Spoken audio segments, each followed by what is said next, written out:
आज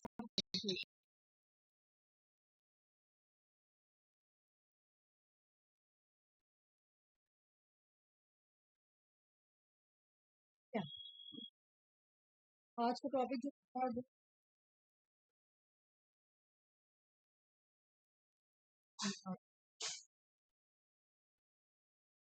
चलो यार, कौन सा टॉपिक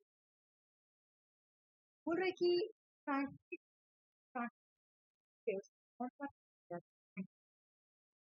लेकिन क्या हुआ जो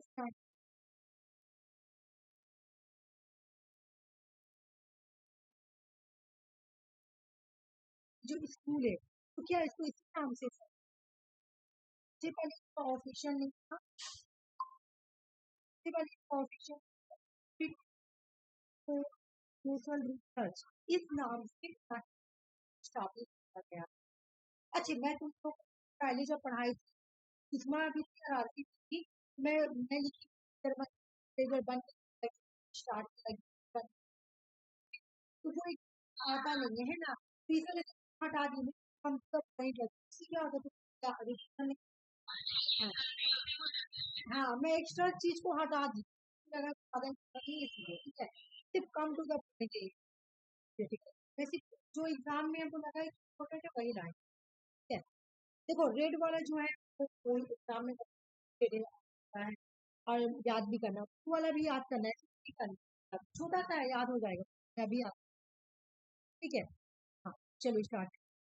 हाँ एक बार आप तुम मैं बोल देती क्लास में, जैसे कि जैसे कोई क्लास नहीं किया था, कब आज है मंडे का दिन, हाँ मंडे कब आज, हाँ मंडे के दिन कोई क्लास नहीं किया था, तो मैं इसलिए बोल रही हूँ कि तुम लोग ही 3% क्लास, ठीक है।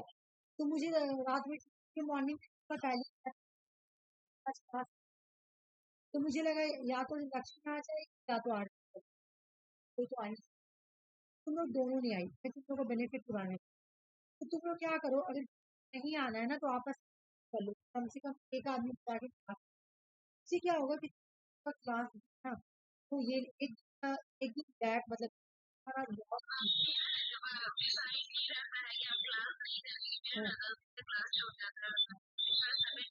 अच्छा तो कोई बात नहीं, कोई बात नहीं, कोई बात नहीं, नहीं नहीं आरती जैसे क्या हुआ था तो पहले ही मैसेज कर दिया, हाँ अच्छा हमको पता है तुम्हारा कोई प्रॉब्लम हो तभी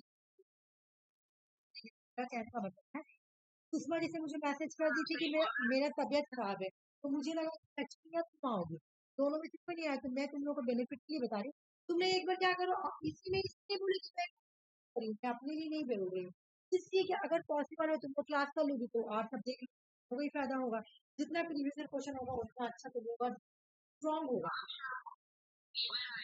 हाँ अभी अभी ये चला हुआ है ये, हाँ हाँ तो क्या हुआ डॉक्टर को दिखाई थी, डॉक्टर क्या बोले, और सुषमा को भी जो था वो भी तो मुझे यही मैसेज की थी कि मेरा भी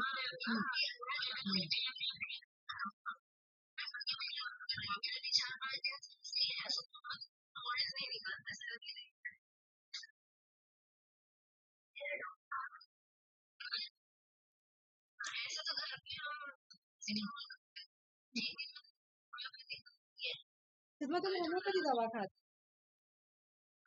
अच्छा कर और तो बॉडी पे कुछ नहीं लगा। एक आपने मेरा बॉडी तो इतना खराब हो गया ना, खाई खाई कि मेरा क्या होता था, थोड़ा सा चले तो मेरा तबियत खराब हो, थोड़ा सा कोई टेंशन तो मेरा तबियत खराब हो जा रहा, मतलब क्यों, मैं वो सब दवा खाई ना तो जितना तुम सब दवा टेंशन किस चीज का, एग्जाम का, अरे नहीं टेंशन, नहीं नहीं टेंशन मत लो।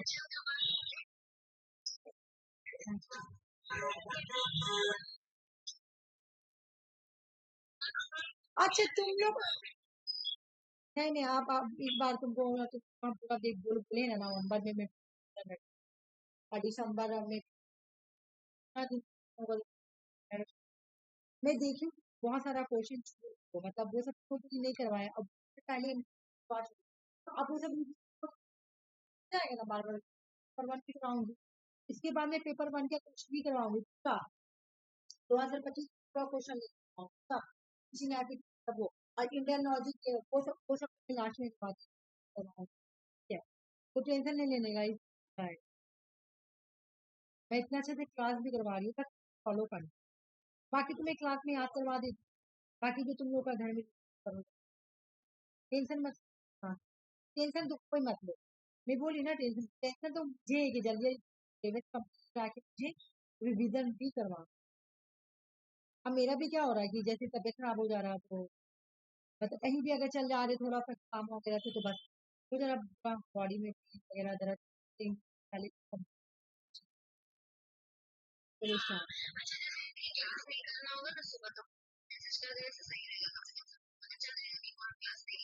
हाँ हाँ हाँ, ऐसे अगर कोई करेगा तो ठीक है, कोई नहीं करेगा।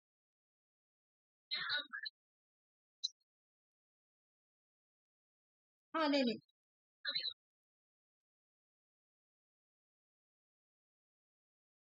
हाँ तुम तो बहुत अच्छा करती हो। ठीक है, देखो एक मेरी बात सुनो, अगर तुम्हें ज्वाइन नहीं कर पा रही कोई, सुषमा तो करती कंपलसरी, लक्ष्मी भी रहती है, राखी भी रहती है, आरती तो जैसे नहीं कर, जैसे आप ही नहीं करती और अंजलि नहीं करती, तो उनका रिस्पॉन्सिबिलिटी बनता है कि बट बस तुम लोग मॉर्निंग में उठो। तो देखो जैसे अगर आज वाला मैं क्लास डाल दी हूँ तो आज वाला देख, अगर ठीक है 7:30 बजे उठता है ना, तो अब मैं फ्रेश होगी तो देखो कि कल वाला क्लास आज कर लो, कल जो मॉर्निंग में क्लास हुआ वो कर लो आज कवर, फिर मैं डालूंगी तो कल वो मॉर्निंग में कर लेना, जब तुम उठो तब उसी टाइम कर लो। उठो तो सबसे पहले रूटीन बनाओ, जो नहीं कर रहा है क्लास में बोल रही है कि जो नहीं कर रहा, तो सबसे पहले बोलो कि मुझे वो क्लास करे। एक दिन तुम्हारा लेट हो, मुझे भी तो डालने में लेट हो जाता है। जैसे आज मैं डाल दी साथ में साथ, ठीक है। अब कभी कभी मैं डाल दी, कभी साथ में डाल दी, जो पहले डाला हुआ है उसको कर लो, ठीक है। नहीं डाला हुआ तो वेस्ट कर दो, ठीक है।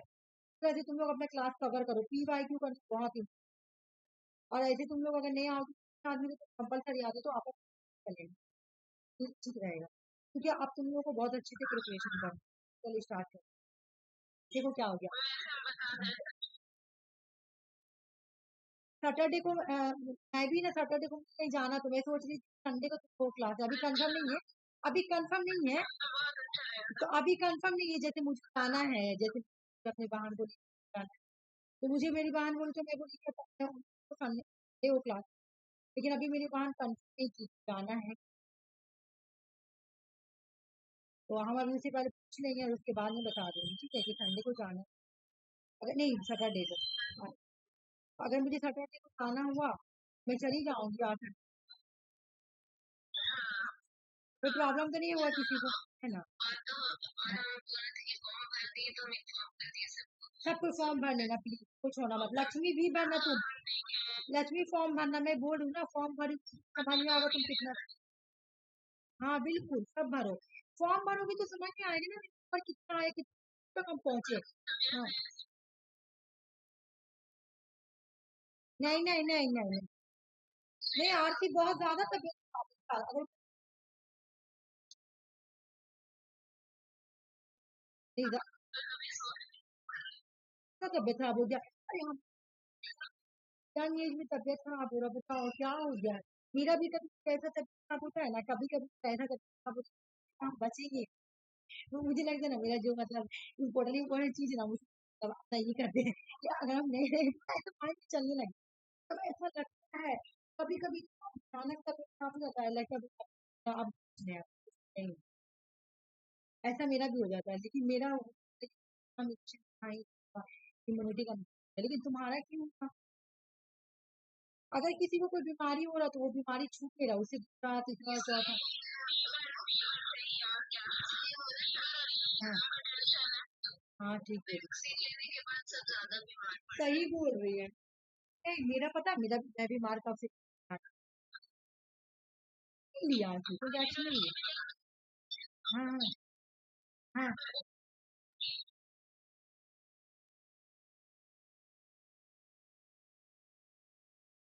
वाह आरती तू पहली आई थी पर्सन हो जो नहीं लिया, सारे लोग लिए। अच्छा हुआ नहीं ली, इतने सारे लोगों को हार्ट अटैक आ रहा पता है, यही तो वजह से।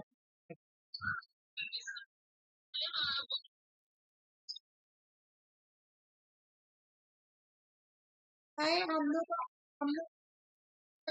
है एक बार जब काम दिखाने तो हम लोग लेकर गए, हम कंपलसरी कर दिया था, उसी टाइम कोविड आया हुआ था। और मेरा मेरा तबीयत खराब उस टाइम से नहीं स्टार्ट हुआ, मेरा नेट का रिजल्ट था। और रात में 1 बजे निकला, मॉर्निंग में हम देखे मेरा गर्दन जैसा ऐसे थे।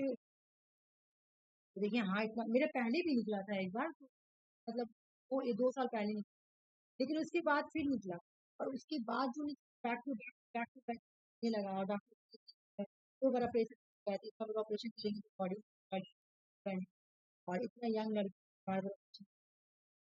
और तो बोला कि ठीक है अच्छा, हाँ 2 बार मैं मतलब 2 बार मेरा, तीसरा बार फिर हो गया। और जब तीसरा बार हम गया डॉक्टर को, तो हैरत कर ऐसा नहीं होता है, एक बार होता है जनरल, बार हो गया जब पानी, 3 बार हो गया।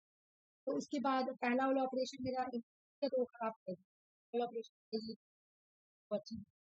तो फिर डॉक्टर बोला कि तुम अब ना मेडिसिन खाओ, मेडिसिन खाओ। जब मेडिसिन खा रहे, मेरा आँख और मेरा पैर में चल नहीं पा रही रोशनी, तो फिर मेरा उसका ट्रीटमेंट चल रहा है, इधर ये चल रहा है उधर वो भी चल रहा है। मतलब आँख का दवा मेरे पैर का दवा चल रहा, और मेरा जो वाला, और वो दवा इतना डेंजर खाओगी ना, इतना डेंजर, बॉडी पूरा कमजोर हो जाएगा, नहीं जा पाओगी, लगेगा बॉडी में एक ऐसी क्लास क्लास सब मुश्किल।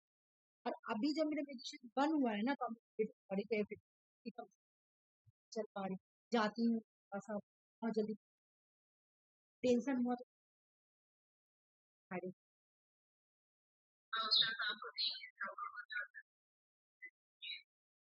देखिए थी ना मेरा गर्दन मेरा, हाँ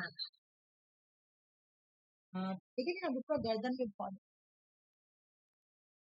और पहला बार हुआ तो और बैंडेज पूरा काट दिया था, तो आधा गर्दन ही काट दिया था, तो ऐसा लगा था।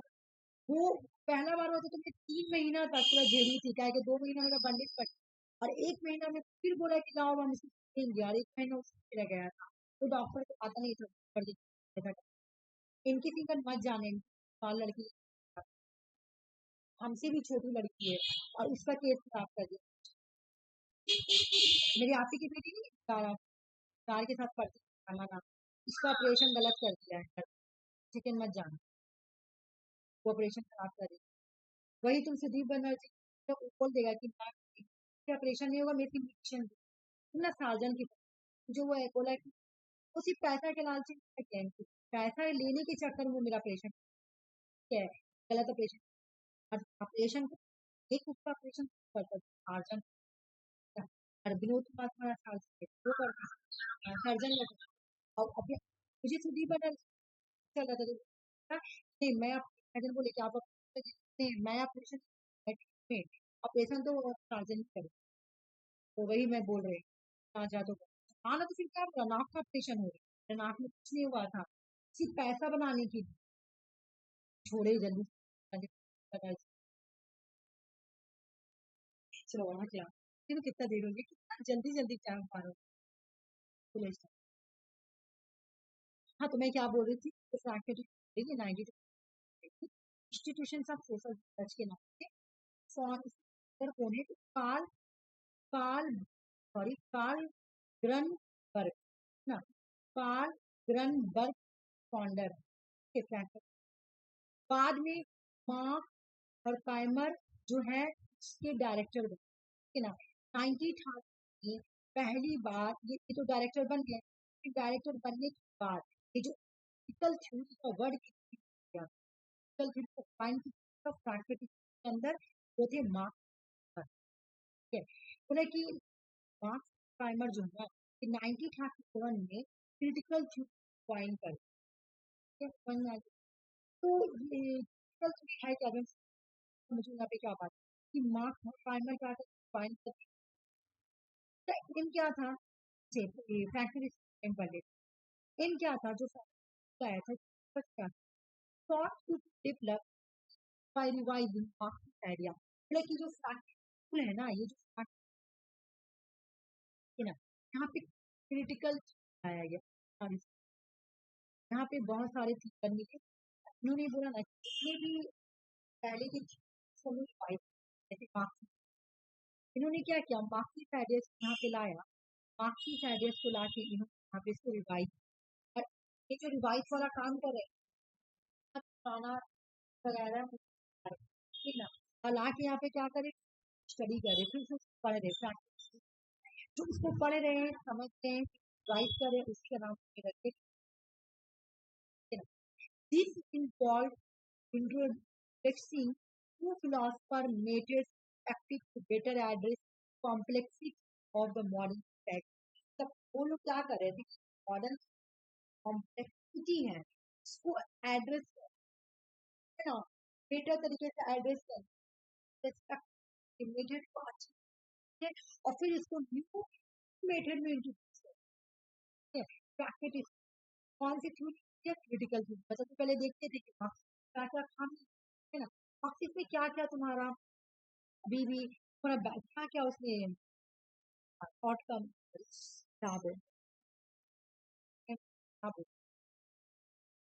मार्क्सिस्ट में क्या क्या अभी भी रह गया है, ठीक अभी भी बचा हुआ, तो क्या करना, ये सब आगे देखते थे प्रैक्टिस। जब ये है और इस प्रैक्टिस स्कूल के अंदर हमारा कोई भी मार्क्सिस्ट है, मार्क्स यहाँ पे लिया है, लिया आकर यहाँ पे स्टडी, तो देख रहे इसमें क्या क्या बेनिफिट था, क्या इसका मीनिंग है, क्या डिमीनिंग है, सॉरी क्या मीनिंग है, क्या डिमीनिंग है, क्या शॉर्ट फॉर्म्स है, ये सब देखेंगे और उसके बाद इसको डिवाइड, ठीक है, ठीक है, बोलेंगे क्रिटिकल।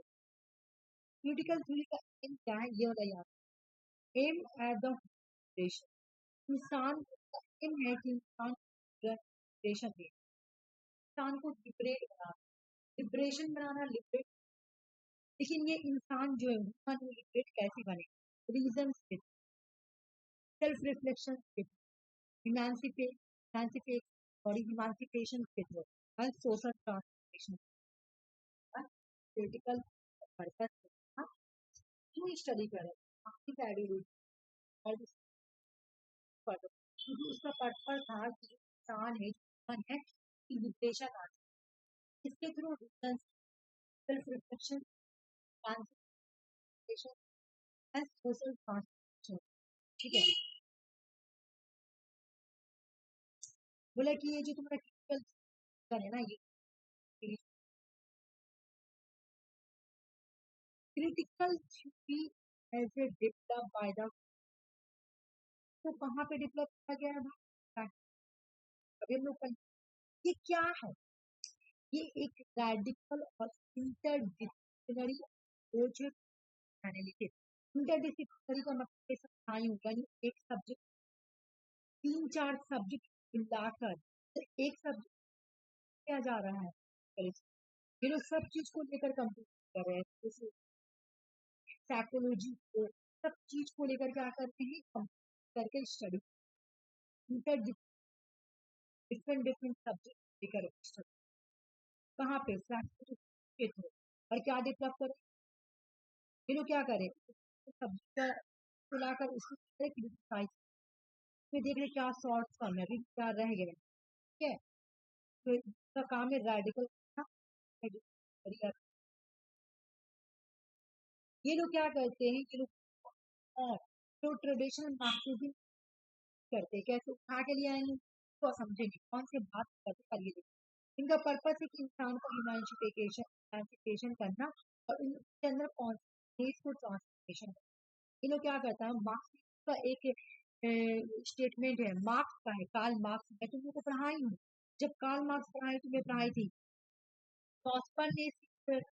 फिलॉसफर ने सिर्फ वर्ल्ड को चेंज किया था, ये वाला मैं पढ़ाई हूँ कि नहीं बताओ, तो याद है ये वाला स्टेटमेंट कि फिलॉसफर ने सिर्फ वर्ल्ड को ही चेंज किया था, वे पढ़ाई थी, ये वाला पढ़ाई थी ना कि फिलॉसफर ने सिर्फ वर्ल्ड को ही चेंज किया, ठीक है, फिलॉसफर ने क्या किया, ओनली वर्ल्ड को ही चेंज किया, मतलब चेंज बोलो या इंटरप्रेट बोलो, तो भी बोलो, फिलॉसफर ने सिर्फ क्या किया, एक मिनट, ये वाला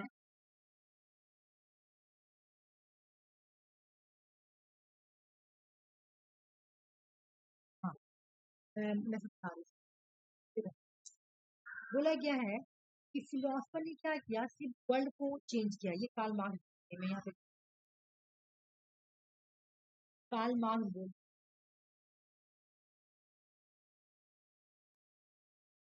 ठीक है। तो जो अच्छा, कार्ल मार्क्स का पहले फेमस बुक पढ़ लो। 11th यहाँ पे भी लिखा 11th इट्स ऑन बर्बाद। ठीक, ये वाला 11th वो लिख दे रही हूँ, फिर समझ में आना चाहिए एग्जाम में अगर वो दोनों तरह से। 11th 33 ऑन बर्बाद, ये किसका है? ये शुगर बक्स। हाँ, 11th शुगर बक्स के ऊपर लिखा गया था, हाई कार्ल शुगर बक्स, शुगर बक्स में इन्होंने बोला कि फिलोसफर ने सीखा। हाँ, फिलोसफर ने तो सिर्फ वर्ल्ड को चेंज किया है ना, फिलोसफर। हाँ हाँ, मैं लिख द फिलोसफर, भी मैं बता रही the philosophers have only interpret interpret the world. ठीक है, इंटरप्रेट द वर्ल्ड, ये लोग बोल रहे हैं। ठीक है, ये कार्ल मार्क्स ने बोला। अब ये लोग क्या करते हैं, इस वर्ड को उठा के ले आते हैं कहाँ पर, क्रिटिकल। अब ये लोग क्रिटिकल थ्योरी बोलते हैं not just about the word, सिर्फ वर्ड को इंटरप्रेट करना है।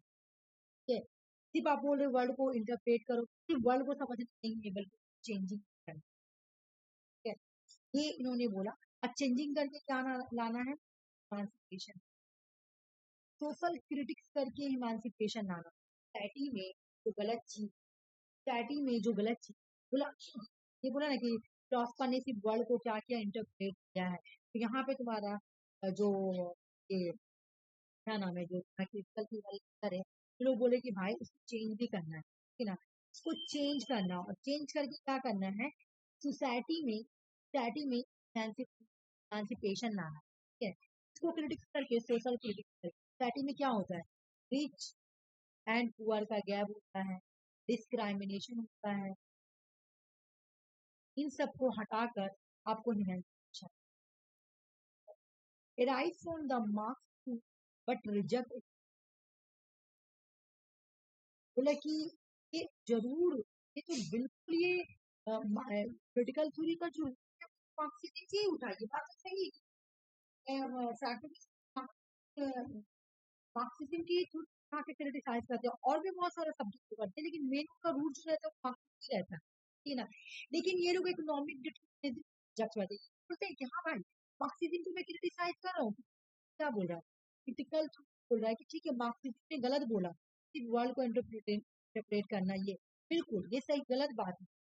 उन्होंने बोला यहाँ पे मैं मार्क्सिज्म क्रिटिसाइज करूंगा, लेकिन मैं इकोनॉमिक डिटरमिनिज्म की रिजेक्ट कर क्रिटिकल थ्योरी का में, क्योंकि इनका जो रूट है, क्रिटिकल थ्योरी का रूट कहाँ है, मार्क्सिज्म ही निकला है, ठीक है ना। वो लोग मार्क्सिज्म को ले जाके प्रैक्टिस से ही उसको मॉडिफाई करते हैं, ठीक है ना, उसको क्या बोला था, रिवाइज कर, ठीक है।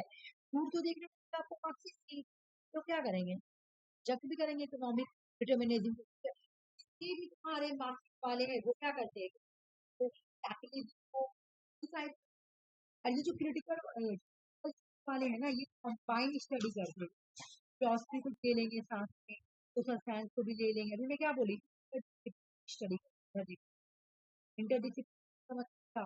ये कंबाइंड स्टडी करता है, साथ में philosophy ले ली, साथ में मिलकर स्टडी। ये लोग चैलेंज करते हैं जो एग्जिस्ट पावर स्ट्रक्चर या एडोलूशन, तो एग्जिस्टिंग पावर जो एडोलूशन ना हो, उसको ये लोग क्रिटिसाइज, मतलब अगर तुम आयन में पढ़े हो तो क्या। उसके बाद बोला कि मार्क्स और कामायर जो, मार्क्स और कामायर जो है, इन्होंने ही तो कल किया, ठीक है। देखो यहाँ पे एक बात क्या आती है, क्या समझ, क्रिटिकल थी आई क्यों, क्रिटिकल थी आई थी सोसाइटी में इमेंसिपेशन आ जाए, ठीक है ना। और उसके बाद ये क्या करती है, इंटर मेन चीज हमारी इंटर के बारे में ये क्या करती है, इंटर। और देखो यहाँ पे मैं लिख, पर्पस क्या था, emancipation, social transformation. Social transformation कब होगा? ये तुम्हारा डिस्क्रिमिनेशन डिस्क्रिमिनेशन आएगा, इमेंसिपेशन होगा, सोशल ट्रांसफॉर्मेशन। इससे क्या है, प्रॉब्लम का पर्पस था ये सब जो रेड वाला है, बाकी और इसमें कुछ नहीं पड़ा। क्रिटिकल थिंग्स जो है वो क्या कहते हैं, और वो ट्रेडिशनल मार्क्स वो क्या चाहता है कि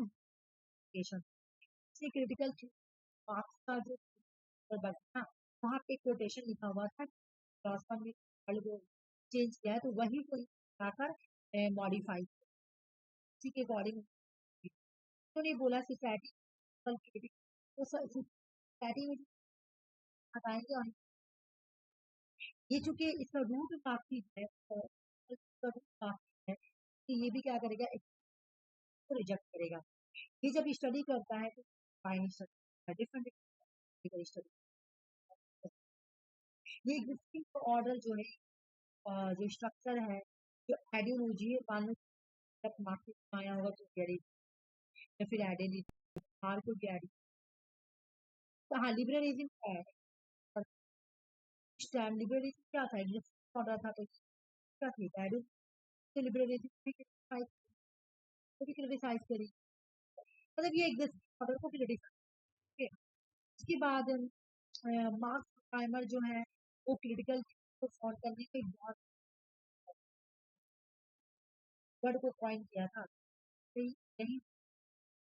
और देखो भाई ये वाला पी वाई की क्वेश्चन अगला वाई क्वेश्चन था। चलो एक एक करके बात करेंगे। फर्स्ट जनरेशन में जो हमारा ये जनरेशन, फर्स्ट जनरेशन में जो था वो मार्क्स और टाइमर था, फिर देखो फेडोरो एडमिनो था, हर्बर्ट मार्क्स था और वाल्टर बेंजामिन। अब जिसका जिसका इम्पोर्टेंट पढ़ेंगे खाली Theodor Adorno, Herbert Marx, Walter Benjamin, first generation. ये लोग क्या करते हैं, सेकंड जनरेशन में सिर्फ एक ही पर्सन आता है जिसमें हमारा जूलियन हर्बन, सॉरी जूलियन हर्बन मार्क्स, ठीक है। और थर्ड जनरेशन में कौन कौन आता है, सबसे पहला टीचर जो है रॉबर्ट, उसके बाद एंड्रू, उसके बाद एक्स अनेक, पीला बिन हडी, नैन्सी फ्रैशर, थर्ड जनरेशन। और जो एक एक करके हम लोग पढ़ते बोले कि फेरो हेब्रो एडपेरो है, ये दोनों तो नहीं आई, अब मैं अगली बार भी करवाऊँ। ऑथोरिटेरियन, अच्छा ये सब तो आया हुआ था तो थोड़ा बोलेगा माइंड में नहीं, ये मैं अगली बार भी था, ये तो ये वाला जो ये चल गया अगली बार, और मैं देख रही हूँ कि ये वाला बुक आया हुआ, ठीक है 2025 में बोल रही हूँ। अगला बार में जब जून में ही मैं क्वेश्चन देख, हाँ हाँ आया हुआ जून में ही, मतलब इस बार तुम्हारा अच्छा क्वेश्चन आया, ठीक है। एक तो तुम्हारा उससे आया और एक ये भी आया, ठीक। इसमें से ये ऑथोरिटेरियन पर्सन, तो तुम लोग में मैं यही पढ़ाई थी, यही पीरियड दिखा पर मतलब तो ये वाला भी अगले बार वाला है, और ये वाला भी अगला बार में जब तुम लोग हमारी एक बार भी नहीं, तो अभी मैं बोल रही थी अगले बार में पढ़ा रही थी थोड़ी, लेकिन आ गया डाल रखते हैं, ठीक है। इस बार आया ऑथोरिटेरियन पर्सन, देखो मैं बोल रही हूँ ना कि आपके माइंड से यूज आता है पढ़ाई पढ़ाई थी, तो अगर पक्का रिवीजन पक्का पूरा हर चीज याद कर लोगी ना, ठीक है, तो तुम अच्छे से याद करके जाओ, मैं छोटा बना के लाई ज्यादा बर्डन। द ऑथोरिटेरियन पर्सनैलिटी किसकी बुक है, एडोनोरो की, कब की है 90, ये नहीं आई लेकिन फिर मोरेलिया, मोरेलिया बुक कब की 90, नेगेटिव डायलेक्ट ये 90 अडोनो, 3 बुक अडोनो, द ऑथोरिटेरियन पर्सनैलिटी, लिया, और उसके बाद नेगेटिव डायलेटिक, ये सारी बुक अडोर्नो है। अगली बार मुझे याद है सारी एक बार भी, लेकिन मैं तुम लोगों को फिर पढ़ाई, ठीक है, तुम लोग पढ़ी तो ये एग्जाम में इंडिविजुअल आया है, बस पूछा गया है कि ऑडिटरी के पास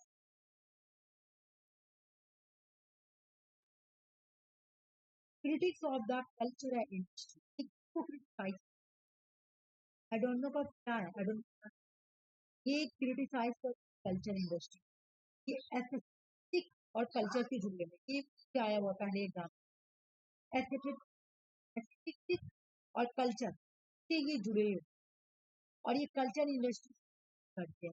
आई don't no along with the fire or analyze mass produce culture manipulate society, मतलब जो कल्चर, जो बड़े वाले जो कल्चर करने वाले होते हैं ना, वो society turning art and culture attending, ये लोग क्या करते हैं, आर्ट कल्चर में भी, आर्ट कल्चर, अब आर्ट कल्चर का मतलब क्या, अगर तुम्हारे अंदर कोई, जैसे मैं टीचर हूँ, ठीक है, अभी तो मैं तो उतना फेमस टीचर नहीं हूँ, मान लो टीचर बहुत फेमस टीचर बन जा रही हूँ, ठीक है, मेरे अंदर क्या है, मेरे अंदर यानी मेरे अंदर कोई आर्ट, मेरे पढ़ाई का अच्छा है, ठीक है, अब मेरी, मैं अपनी जैसे चाहूँ स्टूडेंट, अगर मैं अच्छे से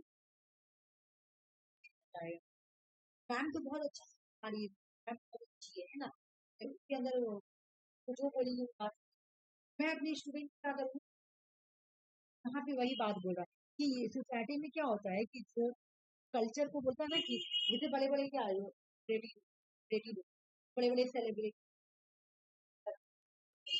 लोग चलो बोलते हैं, ज्यादा मानते ज्यादा, क्योंकि इसके मानते सेलिब्रिटी है, कल्चर की बिलोंग करे, आर्ट से है ना, इससे ज्यादा बात मानते यहाँ पे एडवांस की बात, ये जो कल्चर इंडस्ट्री है ना, यही सोसाइटी को मैनिपुलेट करती है, और यही रिलीजन का गैप लाता है, यही मेन है सोसाइटी में ये क्या करती है, कंट्रोल, अभी तो अगर एक मिनट रुक जाओ, मैं उतनी देर से बोल रही हूँ, रिकॉर्डिंग नहीं हो रहा था,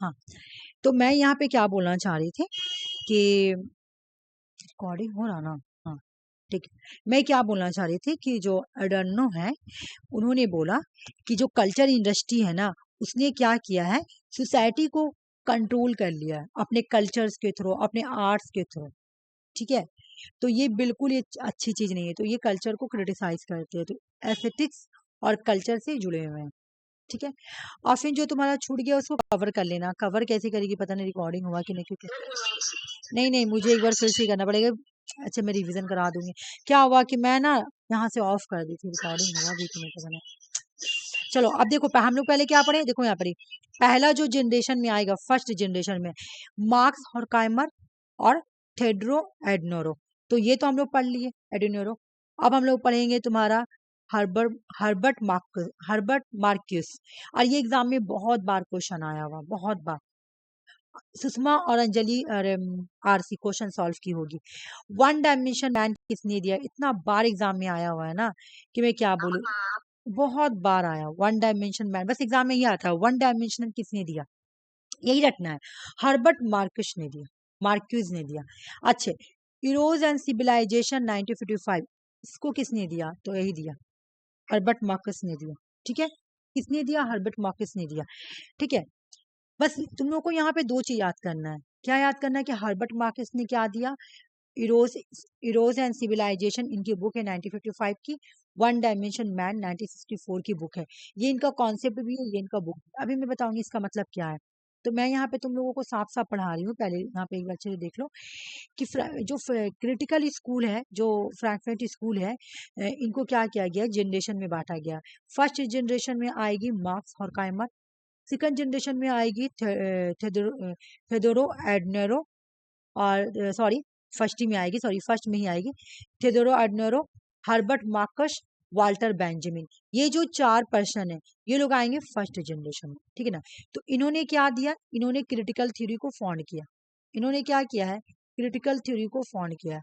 एडनेरो को बताओ क्या क्या है, एडनोरो ने बुक लिखा है ना। एडनेरो का क्या है कि इन्होंने बुक लिखा है, कौन कौन सा बुक लिखा है, ऑथोटेरियन पर्सनैलिटी, मिनिमा मोरेलिया और नेगेटिव डायलेक्टिकल। ये किसका बुक है, एडनोरो का है। और इनका कॉन्सेप्ट क्या है कि ये क्या करते हैं, कल्चर इंडस्ट्रीज को क्रिटिसाइज करते हैं और एस्थेटिक्स और कल्चर से जुड़े हुए हैं, ठीक है। उसके बाद आ जाओ हर्बर्ट मार्कस। हर्बर्ट मार्कस क्या बोलते हैं, हर्बर्ट मार्कस जो है इन्होंने दिया वन डायमेंशन का कॉन्सेप्ट और इरोज एंड सिविलाइजेशन 1955 में। बुक बोलो कॉन्सेप्ट बोलो जो भी बोलो, इन्होंने बुक लिखा था, बुक में ही इन्होंने बताया कि वन डायमेंशन का मतलब क्या है, ठीक है। तो ये दो को तुम लोगों को रटना है, देखो छोटा है ज्यादा बड़ा नहीं है, बस ये बाकी समझ लो यहाँ पे क्या बोल रहा हूँ, आज मैं समझा दे रही हूँ। मार्क्यूस क्रिटिक्स था how consumerism and technological rationality lead to the one-dimensional thinking of individual. He argued that the advanced industry society, मुझे बताना ये किससे मैच खा रहा, suppressed individuality and critical thinking, creating conformity and hindering true freedom.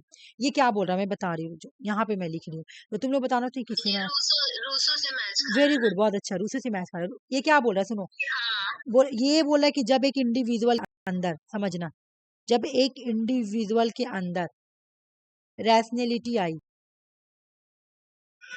ठीक है, rationality आई, ठीक है, जब इंडस्ट्री आया, ठीक है, जब इंडस्ट्री आया, एडवांस जमाना आ गया, लोगों के अंदर क्रिटिकल थिंकिंग आ गया, लोगों के अंदर क्या आया, क्रिटिकल थिंकिंग आया, ठीक है। लोगों के अंदर जब क्रिटिकल थिंकिंग आया, इंडस्ट्री आया, लोग क्या हो गए, एडवांस बने। जब लोग एडवांस बने ना, तो इंसान, मैन जो है ना, मैन वो वन डायमेंशन बन के रह गया, वन डायमेंशनल मैन बन के रह गया। इंसान जो है वन डायमेंशनल, अब मैं इसका मतलब समझा रही हूँ, वन डायमेंशनल मैन बन के रह गया इंसान। मतलब ये मॉडर्नाइजेशन को क्रिटिसाइज कर रहे हैं। देखो क्या बोल रहे हैं, consumerism, technological rationality, thinking, industry, इन सब आने की वजह से इंडिविजुअल जो है ना वो सप्रेस हो गया। इंडिविजुअलिटी क्या हो जाता है तुम्हारा, वन डायमेंशनल मैन हो गया इंसान।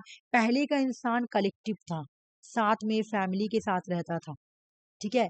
अब का इंसान अलग अकेला रहता है। हम लोग में अभी तक ये कल्चर नहीं आया, हम लोग अभी बहुत बैकवर्ड हैं। लेकिन अभी तुम देखो कि जो बड़े बड़े, बहुत बड़े बड़े घर के जो बच्चे लोग होते हैं, मम्मी पापा से अलग रहते हैं, ठीक है, अलग अलग इंडिविजुअल। तुम देखी होगी पाकिस्तान में एक लड़की का दिखाया था कि उसका लाश आया था 9 महीना के बाद। मतलब वो क्या होता है, फ्लाइट, क्या नाम था उसका, देखो नाम, जिस दिन मैं तुम लोगों को बताई थी स्टोरी कि क्या हुआ था, वो एक एक्ट्रेस थी। तो मैं बोली थी कि वो अपने घर वर छोड़ के आके एक फ्लैट में रहती थी, और 9 महीना पहले उसका मौत हो गया था। जब 9 मंथ के बाद जब तुम्हारा मकान मालिक गया कि अब हमको जो भाड़ा लेना, फ्लैट में रहती थी, जब वो गया तो वो देखा कि वो जो लड़की है उसके पूरा बदन में बोलना नहीं चाहिए, बहुत बात है, बहुत बुरी कंडीशन में थी बेचारी, ठीक है। तो कहने का मतलब है कि ये इंसान का ये हुआ कि ये मॉडर्नाइजेशन और मतलब इनके अकॉर्डिंग मैं बता रही हूँ, ऐसा कोई गलत बात नहीं बता रही बोली कि ये जैसे बता रही कि इंसान अब अकेला रहना पसंद कर दिया। तो वो जो लड़की अपने घर बार छोड़ के आके अकेला रह रही थी, उसका भाई भी था, 2 भाई बहन सब कुछ पूरा फैमिली भरा पड़ा था, लेकिन फिर भी वो अकेला आके रह रही थी। तो इंसान को क्या कर दिया मॉडर्नाइजेशन, एडवांस जमाना ने इंसान को वन डायमेंशनल मैन बना दिया, क्योंकि इंसान अकेला रहना पसंद करता है, ठीक है।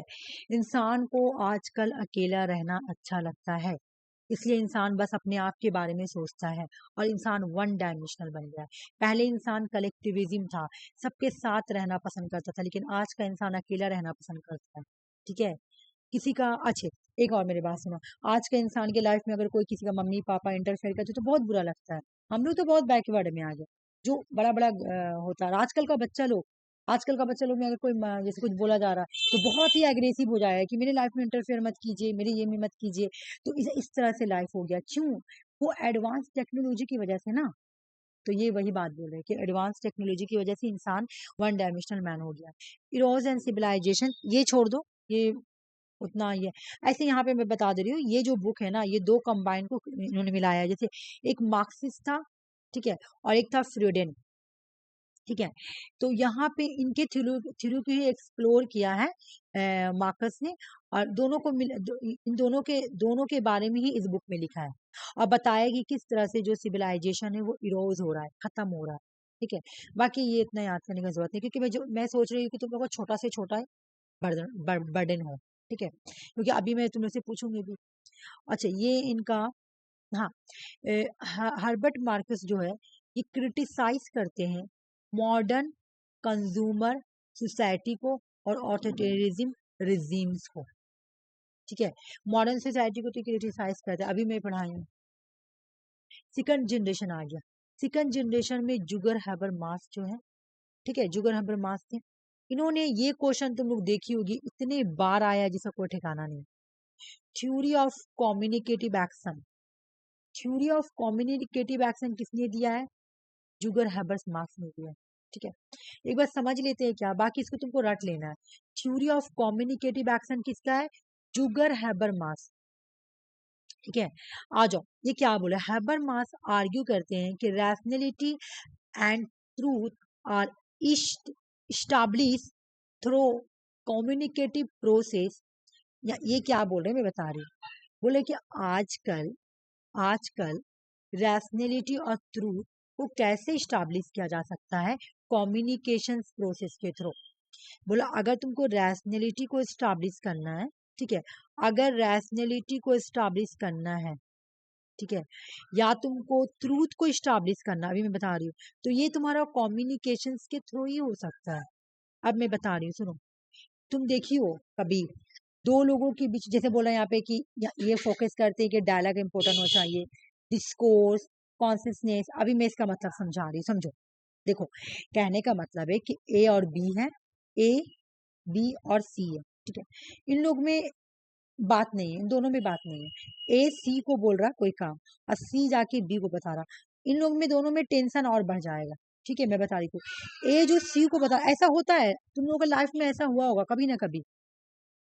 ये इसको तो कुछ और बोल रहा और सी जो इसको जाके कुछ और बोल रहा। ठीक है, तो लो भाई, लड़ा हस्बैंड वाइफ में ऐसा हमेशा होता है, मैं बता रही हूँ।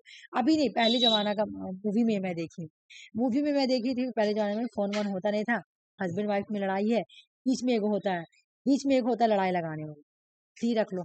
ठीक है, क्योंकि इन लोग दोनों हस्बैंड वाइफ या फिर एक्ट मूवी में जो मेन लीड होते हैं, एक्ट्रेस और एक्ट्रेस, इन लोग दोनों के बीच में कोई बीच में रहेगा। ठीक है, अब वो इधर का बात उधर करेगा। अब इन लोगों में मिसअंडरस्टैंडिंग क्यों हो रहा है? क्योंकि ये लोग सामने आके कम्युनिकेट नहीं कर रहे हैं। जिस दिन ये लोग आके सामने कम्युनिकेट करेंगे, इन लोगों का जो भी मिसअंडरस्टैंडिंग है वो खत्म हो जाएगा। और जनरली हस्बैंड वाइफ में भी अगर ऐसा लड़ाई होता है और बीच में अगर कोई बिचवान होता है, तो वो नहीं सोचता है कि है ना, इन लोग दोनों में फिर से बात हो, तो वो क्या करेगा, और बात बढ़ा चढ़ा के इसको बोलेगा, और बात बढ़ा चढ़ा के इसको बोलेगा। तो सबसे अच्छा बात है कि आप लोग आपस में कम्युनिकेशन करिए, तो जो ट्रूथ है ना वो सामने आ जाएगा। तो वही यहाँ पर ये बोल रहे हैं जुगन हबरमास कि अगर आपको ट्रूथ को समझना है और रैशनैलिटी को स्टैब्लिश करना है, तो वो कम्युनिकेटिव प्रोसेस के थ्रू हो जाएगा। और ये जो कम्युनिकेटिव एक्शन है, ये बोलता है डायलॉग करने के लिए। डायलॉग करने के लिए मतलब क्या? कि आपस में बैठकर डिस्कस करना कोई बात को लेकर, तभी कोई का प्रॉब्लम सोल्यूशन निकल सकता है। ठीक है ना, डिस्कोर्स करो। ठीक है, और ये बोल रहा है कि यहाँ ये कहाँ क्रिएट होगा? रैशनैलिटी और डेमोक्रेटिक सोसाइटी में क्रिएट हो जाएगा। मतलब यहाँ पे ये डायरेक्ट क्या बात बोल रहे हैं, मेन बात क्या बोल रहे हैं कि कम्युनिकेशन एक्शन करना बहुत जरूरी है हर काम के लिए। ठीक है, अगर मुझे सोसाइटी में चेंज लाना है, तो मुझे सोसाइटी में चेंज लाने के लिए कम्युनिकेटिव एक्शन लाना पड़ेगा पहले, उसके बाद ही सोसाइटी चेंज होगा, उसके बाद ही सोसाइटी में आपको इमेंसिपेशन देखने को मिलेगा। ठीक है, तभी लोगों में रैशनैलिटी आएगी, तभी लोगों में इमेंसिपेशन आएगा, लोगों को समझ में आएगा ना कि हाँ मेरे साथ डिस्क्रिमिनेशन हो रहा। ठीक है, तुम कभी कभी किसी के जैसे मैं तुम लोगों को हमेशा बोलती हूँ ओबीसी बना लो, तो मैं तुम लोगों को जितना बताती हूँ तुम लोगों को उतना नहीं समझ में आता, लेकिन तुम जाके खुद से पता करोगी अगर कोर्ट में, ठीक है, तो जाके खुद से पता करोगी कोर्ट में, तो तुम्हारा वो फॉर्म बन जाएगा। आज मैं गई थी, तुम लोगों को बता रही हूँ, रुक जाओ, बात क्या हुआ था। मैं गई अपने लिए, लेकिन वहां पे एक आया था लड़का बताने के लिए, बोला कि अगर कोई लाके हमको कोई अगर जैसे दलील देता है ना घर का लाके 1992 का, तो उसका फॉरन बन जाएगा ओबीसी। ठीक है, और तुम लोग को ये लिखना पड़ेगा कि मेरा नेट का एग्जाम निकला, मुझे जल्दी दीजिए बनाकर। एक एप्लीकेशन निकला न्यू न्यू फॉर्म के लिए। हम जिसका नहीं उसी के बारे में मैं बता रही हूँ। मेरा तो बोला है कि मेरा तो प्रॉब्लम दे रहा ना, घर नहीं। देखो दलील नहीं है तो मैं एक ऐसा मतलब मेरा में ऐसा एक मतलब 10% मुझको एक आदमी बोला कि ऐसा करो तो शायद हो सकता है, क्योंकि मेरा तो खुद का घर नहीं है, हम लोग तो रेंट पे रहते हैं। तो मेरा तो मैं कहाँ से दूंगी, तो मुझे भी बोला गया कि चूंकि तुम्हारा 2017 का, मेरा 17-18 का बना हुआ है ना, हाँ तब का बना हुआ है, तो मेरा भी मेरा डिजिटल है, मेरा ओबीसी डिजिटल है, मेरे को सिर्फ थोड़ा सा मॉडिफाई कराना पड़ता है, बाकी और कुछ नहीं। लेकिन मेरा वहां पे बर्धमान लिखा हुआ है, ठीक है। तो उसके लिए मुझे ना वहां पर भी मांग रहा दलील कि तुमको ना 1992 का दलील देना होगा। तो मुझे वहां पे एक आदमी बोला कि तुम दलील मत दो, अगर तुम्हारे पापा का या किसी का भी 1992 का ये होगा, मैं बता रही हूँ, वोटर कार्ड होगा वेस्ट बंगाल का, या वेस्ट बंगाल का बैंक का ये होगा, क्या नाम है, बैंक से बैंक का जो खाता होता है, हाँ बैंक का खाता होगा, कुछ भी ऐसा प्रूफ जो 1992 का है, तो वो देखा देखो हो जाएगा। तुमको प्रूफ ही नहीं चाहिए ना, तो ये प्रूफ लो। आज तो मैं बहुत बोली, हमारा घर कहाँ से लाएंगे, बैकवर्ड है तो फिर घर कहाँ से लाएंगे, घर दीजिए आप लोग। हाँ तो वो आदमी थोड़ा मेरे पे गुस्सा भी हो गया। हाँ नहीं तो तुम जाके वहां पे बात करो, आरसी पता है थोड़ा सा ना गुस्सा होके बोलना, तब जाके मेरे प्रीति का नहीं जमा ले रहा था, मैं तो अपना नहीं भरी, अभी मैं फॉर्म भरूंगी तब जाऊंगी, उसका नहीं ले रहा था। नहीं खुल गया आज, आज खुल गया, आज खुल गया। आप प्रीति का पता है उसका तो न्यू बना हुआ ना, उसका 23 का बना हुआ है, तो उसको भी मॉडिफाई कराना पड़ेगा। जिसका 25 से बना हुआ है, प्रीति का रिसेंट का बना हुआ, लेकिन जिसका 25 से बना हुआ उसको मॉडिफाई नहीं करना है, जिसका 25 से पहले का बना उसको मॉडिफाई करना पड़ेगा। तो मेरा प्रीति का कुछ नहीं है, खाली बस जाके खाली जमा करना है, उसका सब चीजें पश्चिम बरदाना वगैरह सब लिखा हुआ। तो नहीं ले रहा था जमा, हम आपको लेना पड़ेगा, तो हम नहीं लेंगे, हम लोग क्यों नहीं लीजिएगा, बोले कहा तुम लोग यहाँ दलील नहीं है। हमें जब ओबीसी में, ओबीसी मतलब क्या, बैकवर्ड, तो हम लोग बैकवर्ड नहीं, तो तुम लोग का प्रूफ है कि तुम लोग यहाँ से आई हो सके तुम लोग कहीं और से आई होगी। हम आपको दे रहे ना, राशन कार्ड दे रहे 1992 का, उसके बाद हम आपको बैंक का कार्ड दे रहे हैं, उसके बाद हम आधार कार्ड दे रहे हैं वेस्ट बंगाल का, ये सब देखिए। तब बोला ठीक है हम रख ले रहे, नहीं होगा तो हमको नहीं जिम्मेदारी, हम आपका जमा करने से मतलब जमा फिर नहीं करेगा, हम फिर दूसरा हाथ कंडा अपनाएंगे, वो तो हम जाके बहुत चिल्ला चिल्ली करेंगे। वो आदमी मेरे पे गुस्सा भी हो गया था, मेरे बहन कुछ नहीं हुई। प्रीति का जमा कर दिया।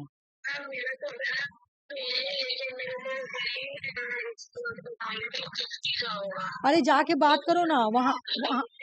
अच्छा नहीं, तुम लोग वहाँ का दलाल से बात करो जाके, लेकिन पैसा वैसा देना मत, खाली बात करो कि तरीका। मैं भी वहां से खाली बोली बनवाऊंगी, हमारे खाली आप पहले तरीका बता दो।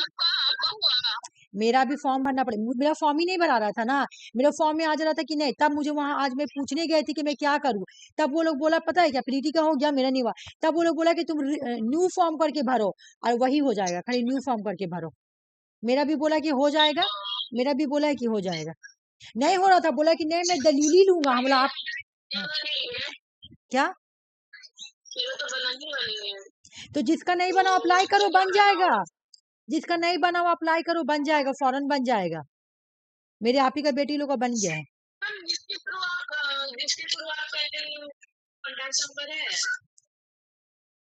मतलब नहीं समझी, जो बनाता वो बोलो।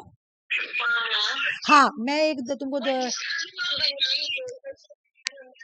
जिससे मैं बनवाई उसका कांटेक्ट नंबर देखो, मेरा तो बहुत पहले का बना हुआ है, लेकिन एक आदमी है जो, नहीं सुनो, एक आदमी है, अभी मेरे पापा मेरे को मुझे बताए कि वहां पे एक आदमी रहता है जो कि बनाता है, तुम लोग खाली उसे पूछना, ये मत बोलना कि हम आपको ऐसे, वो ज्यादा पैसा नहीं लेता, वहां तो वहीं पे काम करता है, ठीक है। तुम लोग को नंबर हम देंगे अपने पापा से लेके, मेरे अब्बी गए थे ना उस दिन, तो वो उसका नंबर लेकर आए वो आदमी का, ठीक है। तो उससे तुम लोग पूछना कि ओबीसी कैसे बनेगा, क्या बनेगा, कितना पैसा लगेगा, खाली तरीका पूछना, तरीका पूछ के रख लेना, खुद से बन जाएगा ओबीसी, कोई पैसा वैसा नहीं लगता है। मेरी आप ही खुद से बनाई दौड़, मेरी आप ही खुद से बनाई, 1 रुपया भी नहीं दी, जो लगा उसका ससुर का मतलब डेट। तो तुम जाके मेरे को भी तो बोला कि दलील लगेगा, लेकिन हम उसका तोड़ निकाले ना, वो बोला कि नहीं दलील लगेगा, तो हम वहाँ के एक आदमी से मिले, तो हम बोले आप बताइए कोई तोड़ होगा, तो आदमी बोला कि देखो एक तोड़ यही है कि तुम अपना पापा का आधार कार्ड ही नहीं, सॉरी आधार कार्ड तो उस टाइम बना नहीं था, ये क्या नाम, राशन कार्ड 1992 का, voter ID card, ration card और बैंक का अगर है तो वो दे दो 1992 का, हम दे दिए।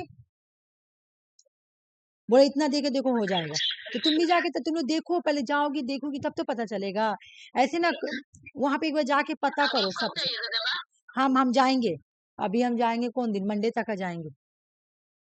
जाना पहले इन्फॉर्म कीजिएगा हमको। अच्छा ठीक है, तो चलोगी, हम तुम्हारे साथ चल जाएंगे, ऐसे भी मेरे साथ कोई जाने वाला है नहीं, क्योंकि मेरी बहन का हो गया ना, तो मुझे अकेला ही जाना पड़ता। चलोगी तो हाँ चलना, चले जाएंगे साथ में, ठीक है। जाना पहले इन्फॉर्म कीजिएगा। ठीक है ठीक है, हम बता देंगे, ठीक है। और वो आदमी का नंबर हम अपने पापा से लेके तुम लोग को सेंड कर देंगे, एक बार बात भी कर लेंगे, ठीक है। चलो स्टार्ट करते हैं। ये थ्योरी समझ में आ गया। आ जाओ थर्ड जनरेशन, ठीक है। थर्ड जनरेशन थ्योरीज क्या है, बोला कि रॉबर्ट रॉबर्ट डब्ल्यू कॉक्स, ये जो है ना इंटरनेशनल रिलेशन का एक बहुत ही क्यू कंट्रीब्यूशन है, मतलब ये बहुत ही इंपॉर्टेंट है। की कंट्रीब्यूशन का मतलब होता है बहुत ही इंपॉर्टेंट है ये। आयर में क्रिटिकल थ्योरी में सबसे ज्यादा आयर इंटरनेशनल रिलेशन से रॉबर्ट कॉक्स बहुत ही इंपॉर्टेंट रोल प्ले किए हैं, ठीक है। ये क्या बोलते हैं, आ जाओ। रॉबर्ट कॉक वाज, अच्छा इससे भी क्वेश्चन आया हुआ। Robert Cox was a Canadian international political scholar renowned for his critical approach to IR theory. IR में हम लोग इनको पहचानते हैं, आयर में इनको इनके क्रिटिकल थ्योरी के लिए, इनके क्रिटिकल अप्रोच के लिए हम लोग इनको पहचानते हैं, ठीक है ना। ये ग्रामसी से बहुत ज्यादा इन्फ्लुएंस थे। He was deeply inspired by the Antonio Gramsci के आइडिया। रॉबर्ट कॉक्स जो थे ना, कॉक्स वो किससे इंस्पायर थे, ग्रामसी से। और इन्होंने डेवलपमेंट किया Gramscian theory of international relations. PYQ question है ये वाला, जितना यहाँ पे हाईलाइट किया हुआ सारा ही PYQ क्वेश्चन है, ठीक है।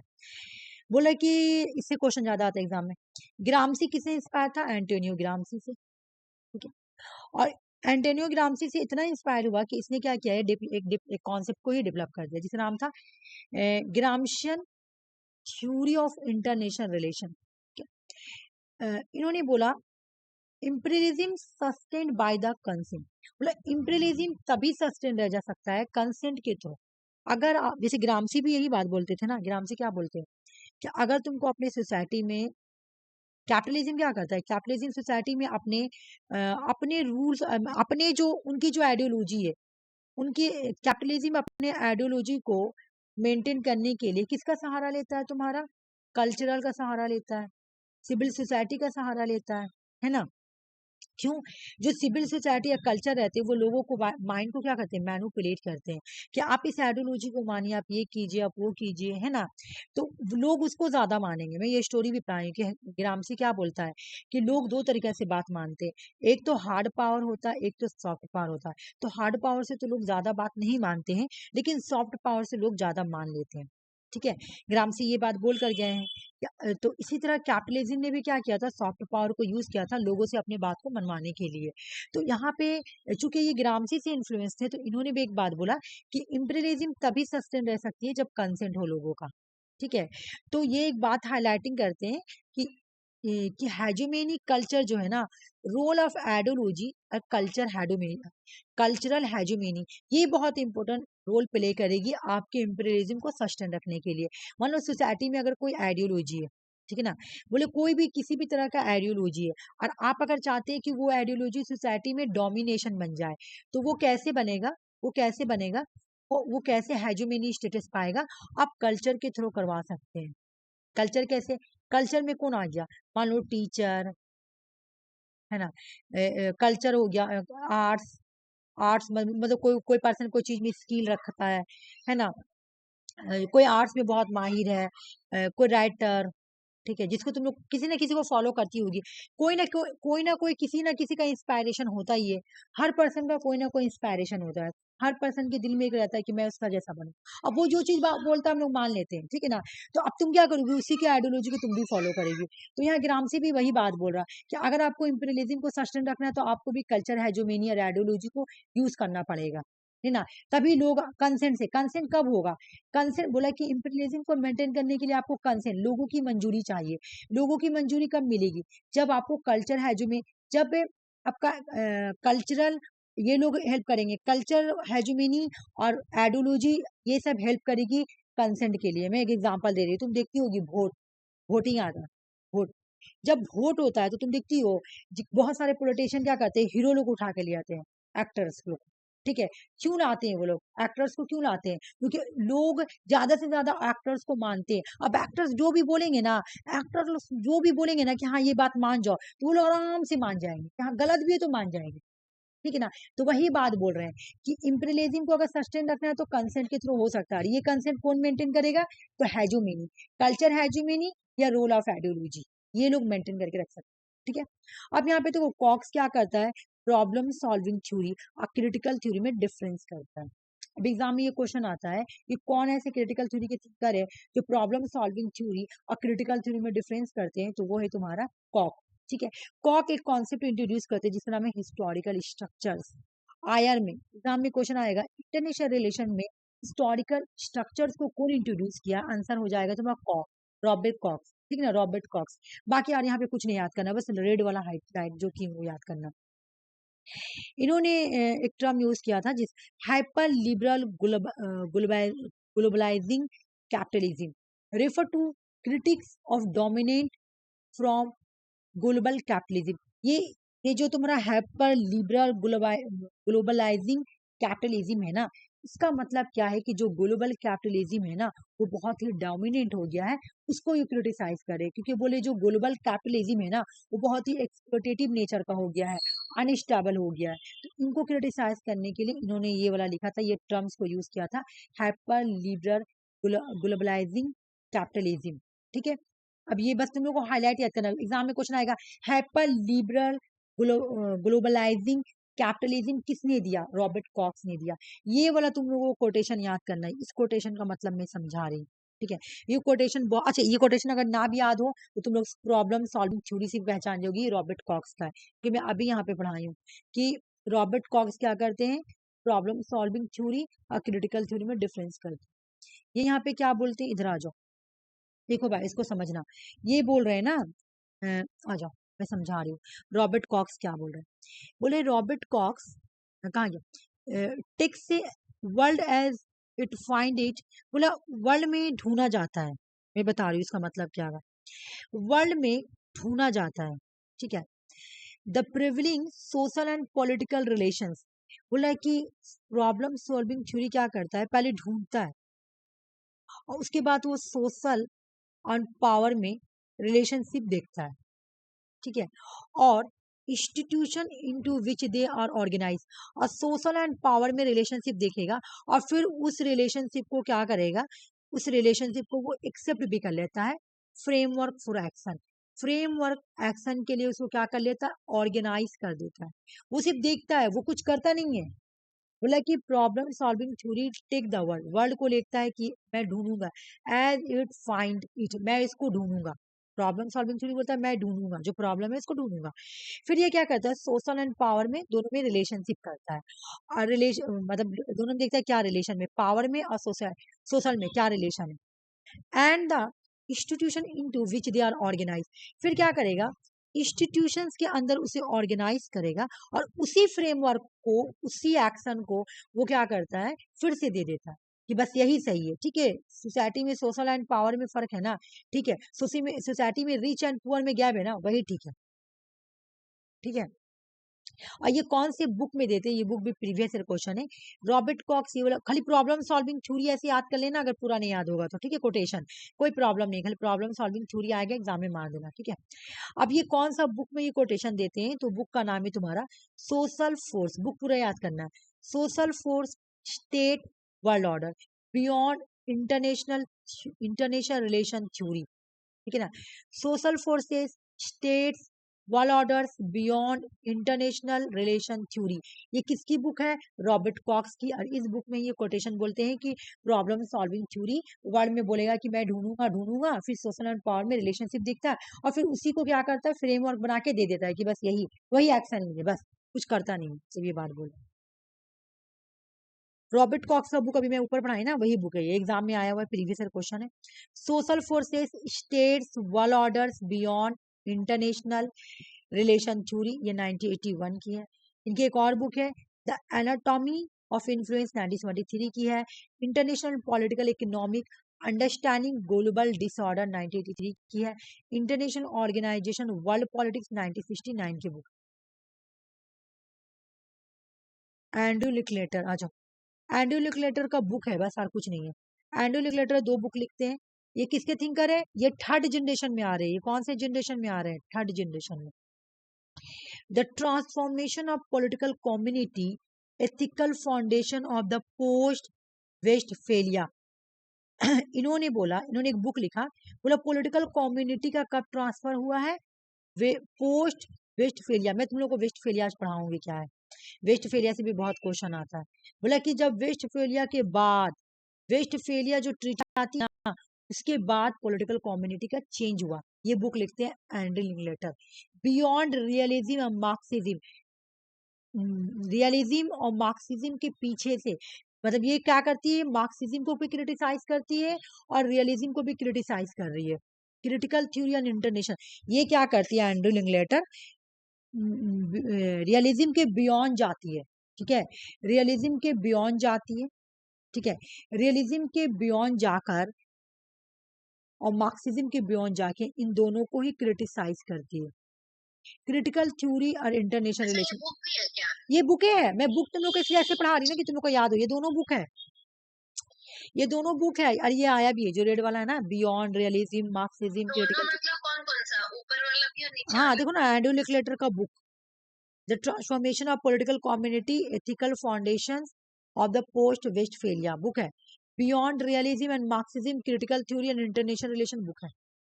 ठीक है, चलो अब तुम लोगों का टेंशन उतना नहीं होगा क्योंकि अब मैं छोटा छोटा लाई हूँ। ठीक है, अब मैं क्वेश्चन भी कराऊंगी तुम लोगों का। क्रिटिकल थ्योरी के एक और थिंकर है जो कि कोई भी कैटेगरी में नहीं आते, रिचर्ड के एस्ले। ये क्रिटिकल थ्योरी के भी थिंकर है और पोस्ट मॉडर्निज्म के भी थिंकर है।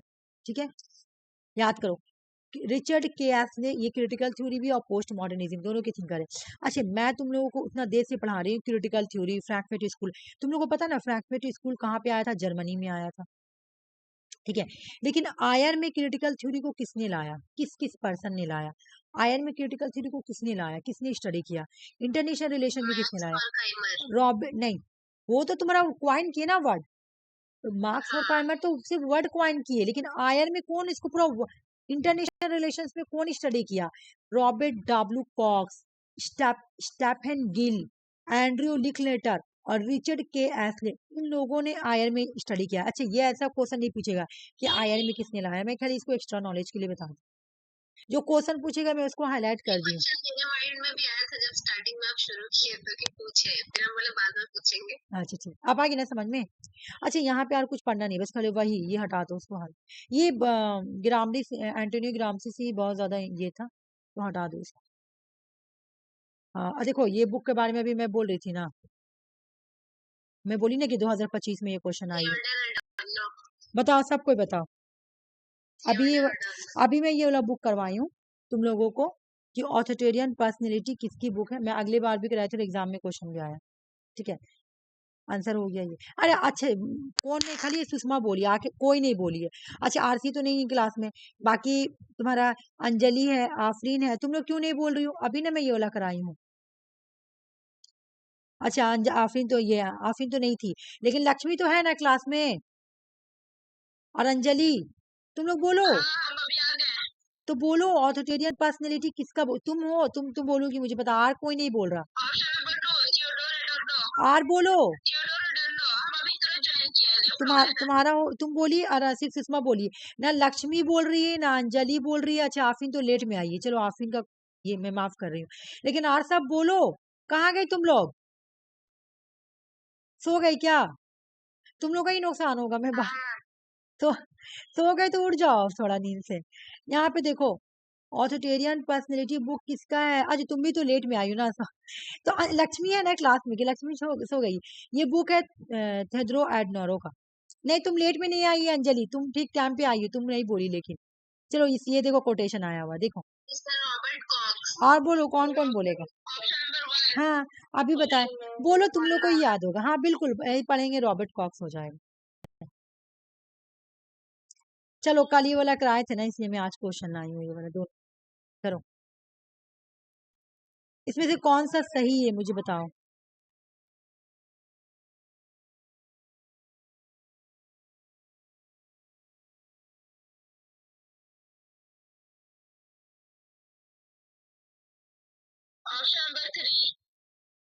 अच्छा, आर सबको बोलने तो फिर मैं बता रही हूँ, ठीक है। और बोलो, कौन बोलेगा, कल मैं ये करवाई हूँ। हाँ बता रहे, रुकिए। 2 नंबर अच्छे। ये आया तुम्हारा, ये आया अंजलि का, AN दे दे रही हूँ। ये आया आरसी का, AR दे दे रही ऑप्शन हूँ। अच्छा सुषमा का भी ये आया। आर कौन बोलेगा? कल में पढ़ाई थी ये वाला। वेपन ऑफ मास डिस्ट्रक्शन, ठीक है, weapon of mass destruction inter, तुम लोग मुझे जो बताओ तो आखिरी।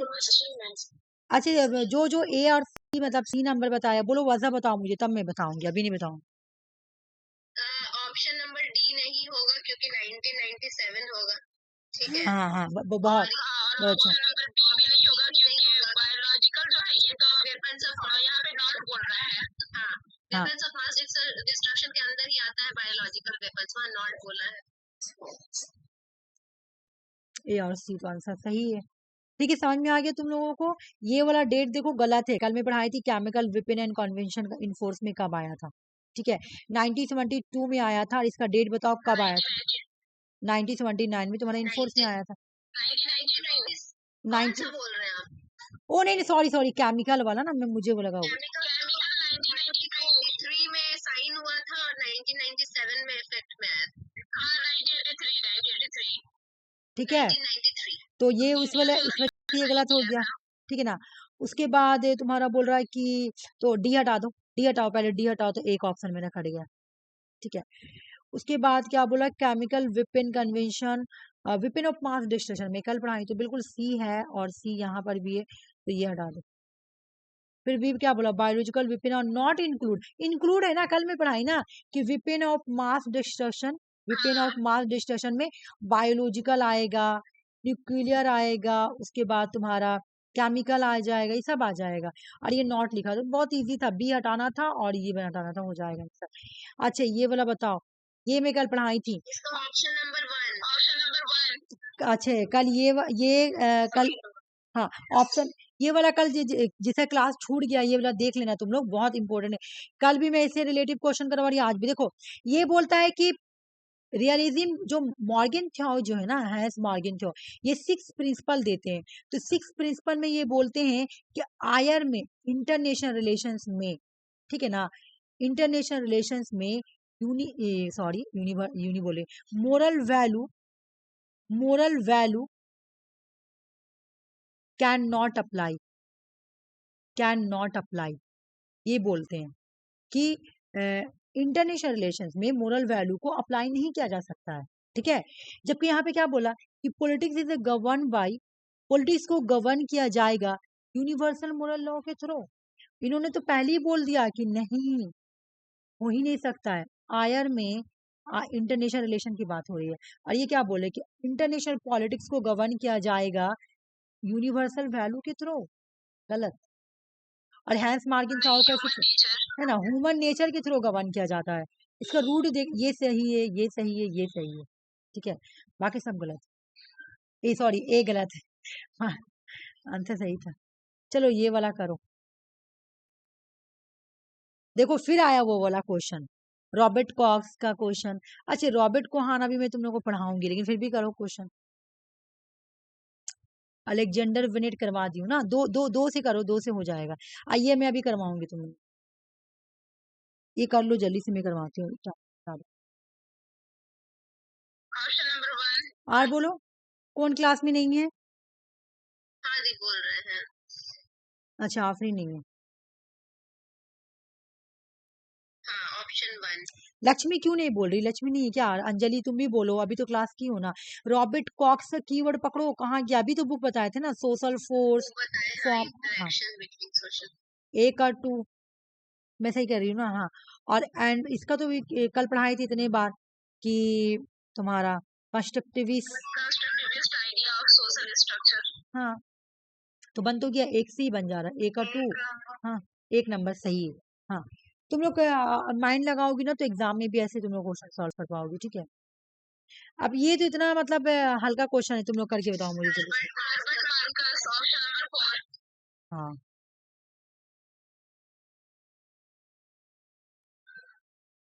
अब चलो ये करो, देखो वुडरो विल्सन से कितना क्वेश्चन आ रहा है, देखो।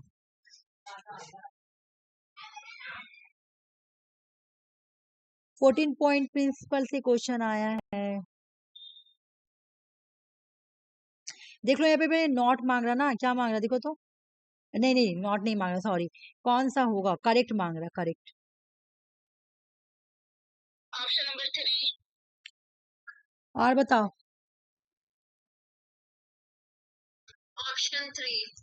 मैं तुम लोगों को पढ़ाई थी उस दिन कि क्या बोल रहा था कि पॉलिस स्टेट को फ्री कर देना है, हटाना। और यहाँ बोल रहा है हाँ, देख लो, और जो इकोनॉमिक बैरियर है उसको बोल रहा हटाने के लिए, बोले इम्पोज करने के लिए, देख लो ये नेगेटिव नेगेटिव बात बोल रहा, ये गलत, ये गलत, सिर्फ सी और डी सही। क्वेश्चन हल्का है, तुम लोग पढ़ जाओगी तो तुम लोग का है हाथ में क्वेश्चन रहेगा। अब ये करो, ये तो तुम लोग बहुत अच्छे से कर पढ़ाई थी। Which of the following statement is true with regarding the NPT and CTBT. Option number 4। सब बोलो, इंडिया ने क्या, और बोलो अंजलि तुम बोलो, मैं देखना चाहती हूँ तुम समझी हो कि नहीं। और लक्ष्मी तो है ही नहीं लग रहा क्लास में, तो कुछ बोल ही नहीं रही है, वो छोड़ के चल गई क्या क्लास, और आफरीन तो लेफ्ट हो गई, उसका मुझे लग रहा प्रॉब्लम हुआ तो चली गई। देखो सीटीबीटी तो मैं बार बार बोली ना, इंडिया ने नेदर साइन और नेदर रेटिफाई, ये होगा ना। इंडिया ने देखो यहाँ पे क्या लिखा, इंडिया ने साइन किया, तो ये तो गलत हो जाएगा। इंडिया ने साइन किया गलत, इंडिया ने साइन किया गलत, इंडिया ने ना तो साइन किया है और ना ही रेटिफाई किया है, ठीक है।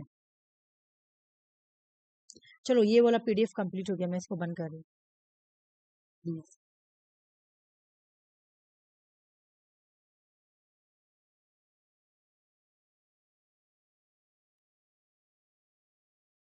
आ जाओ। बोल रहा है कि वर्ल्ड में क्या हुआ कि 30 एयर वार चल रहा था। 30, सॉरी मैं अच्छे से लिखूंगी कि तुम लोगों को समझ में आया, समझाने के लिए।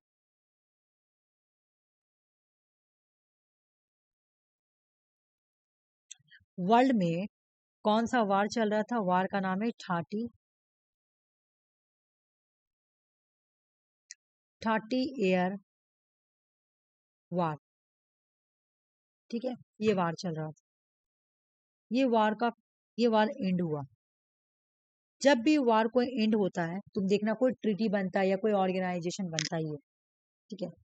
तो बना तुम्हारा ट्रीटी ऑफ वेस्टफेलिया, ये इस बार क्वेश्चन में आया था, ट्रीटी ऑफ वेस्टफेलिया। ट्रीटी का डेट क्या याद करो, क्रोनोलॉजिकल ऑर्डर बनाने में बहुत ही हो जाती है। 30 ईयर वार चल रहा था, वार में, ठीक है, वेस्टफेलिया, ये ट्रीटी खत्म हुई तो एक ट्रीटी आई जिसका नाम था वेस्टफेलिया। जब ये ट्रीटी आई तो इसने किस चीज को लाया, किस चीज को इंट्रोड्यूस किया, ये बहुत इंपॉर्टेंट है। एग्जाम में मतलब मुझे नहीं पता था, एग्जाम में पहले सर अगले साल क्वेश्चन में मैं देख रही हूँ कि ये लिखा हुआ था, ठीक है, कि पूछा था गया था कि ट्रीटी ऑफ वेस्टफेलिया ने ये लाया है, इनमें से कौन सा सही है, और लिखा होता कि ट्रीटी ऑफ वेस्टफेलिया ने सॉवरेनिटी लाया। मैं आज वो क्वेश्चन मेरे पता नहीं 2025 का क्वेश्चन था कि 24 का, वो मैं ऐसे ट्रीटी ऑफ वेस्टफेलिया लिखी ना मैं अपने पीपीटी में, एमएस वर्ड में, तो वो वाला क्वेश्चन आया, तब मैं देखी कि देखो इससे भी क्वेश्चन आया हुआ था। ट्रीटी ऑफ वेस्टफेलिया ने क्या, मैं अगले बार भी तुम लोग को ये पढ़ाई थी कि ट्रीटी ऑफ वेस्टफेलिया ने क्या लाया था, सॉवरेनिटी। क्या इंट्रोड्यूस किया था, सॉवरेनिटी। अच्छा से समझना, ये वाला बहुत इंपॉर्टेंट है, एग्जाम में बहुत बार आता है। देखो दुनिया में, वर्ल्ड में वार चल रहा था, वार का नाम था 30 ईयर वार। 30 ईयर वार मतलब क्या, पूरा हर जगह लड़ाई फैला हुआ था, जिसको जहां मन कर रहा था जाके कैप्चर कर लो, जिसको जहां मन कर रहा था लड़ाई कर लो, कोई रोकने टोकने वाला नहीं था, ठीक है।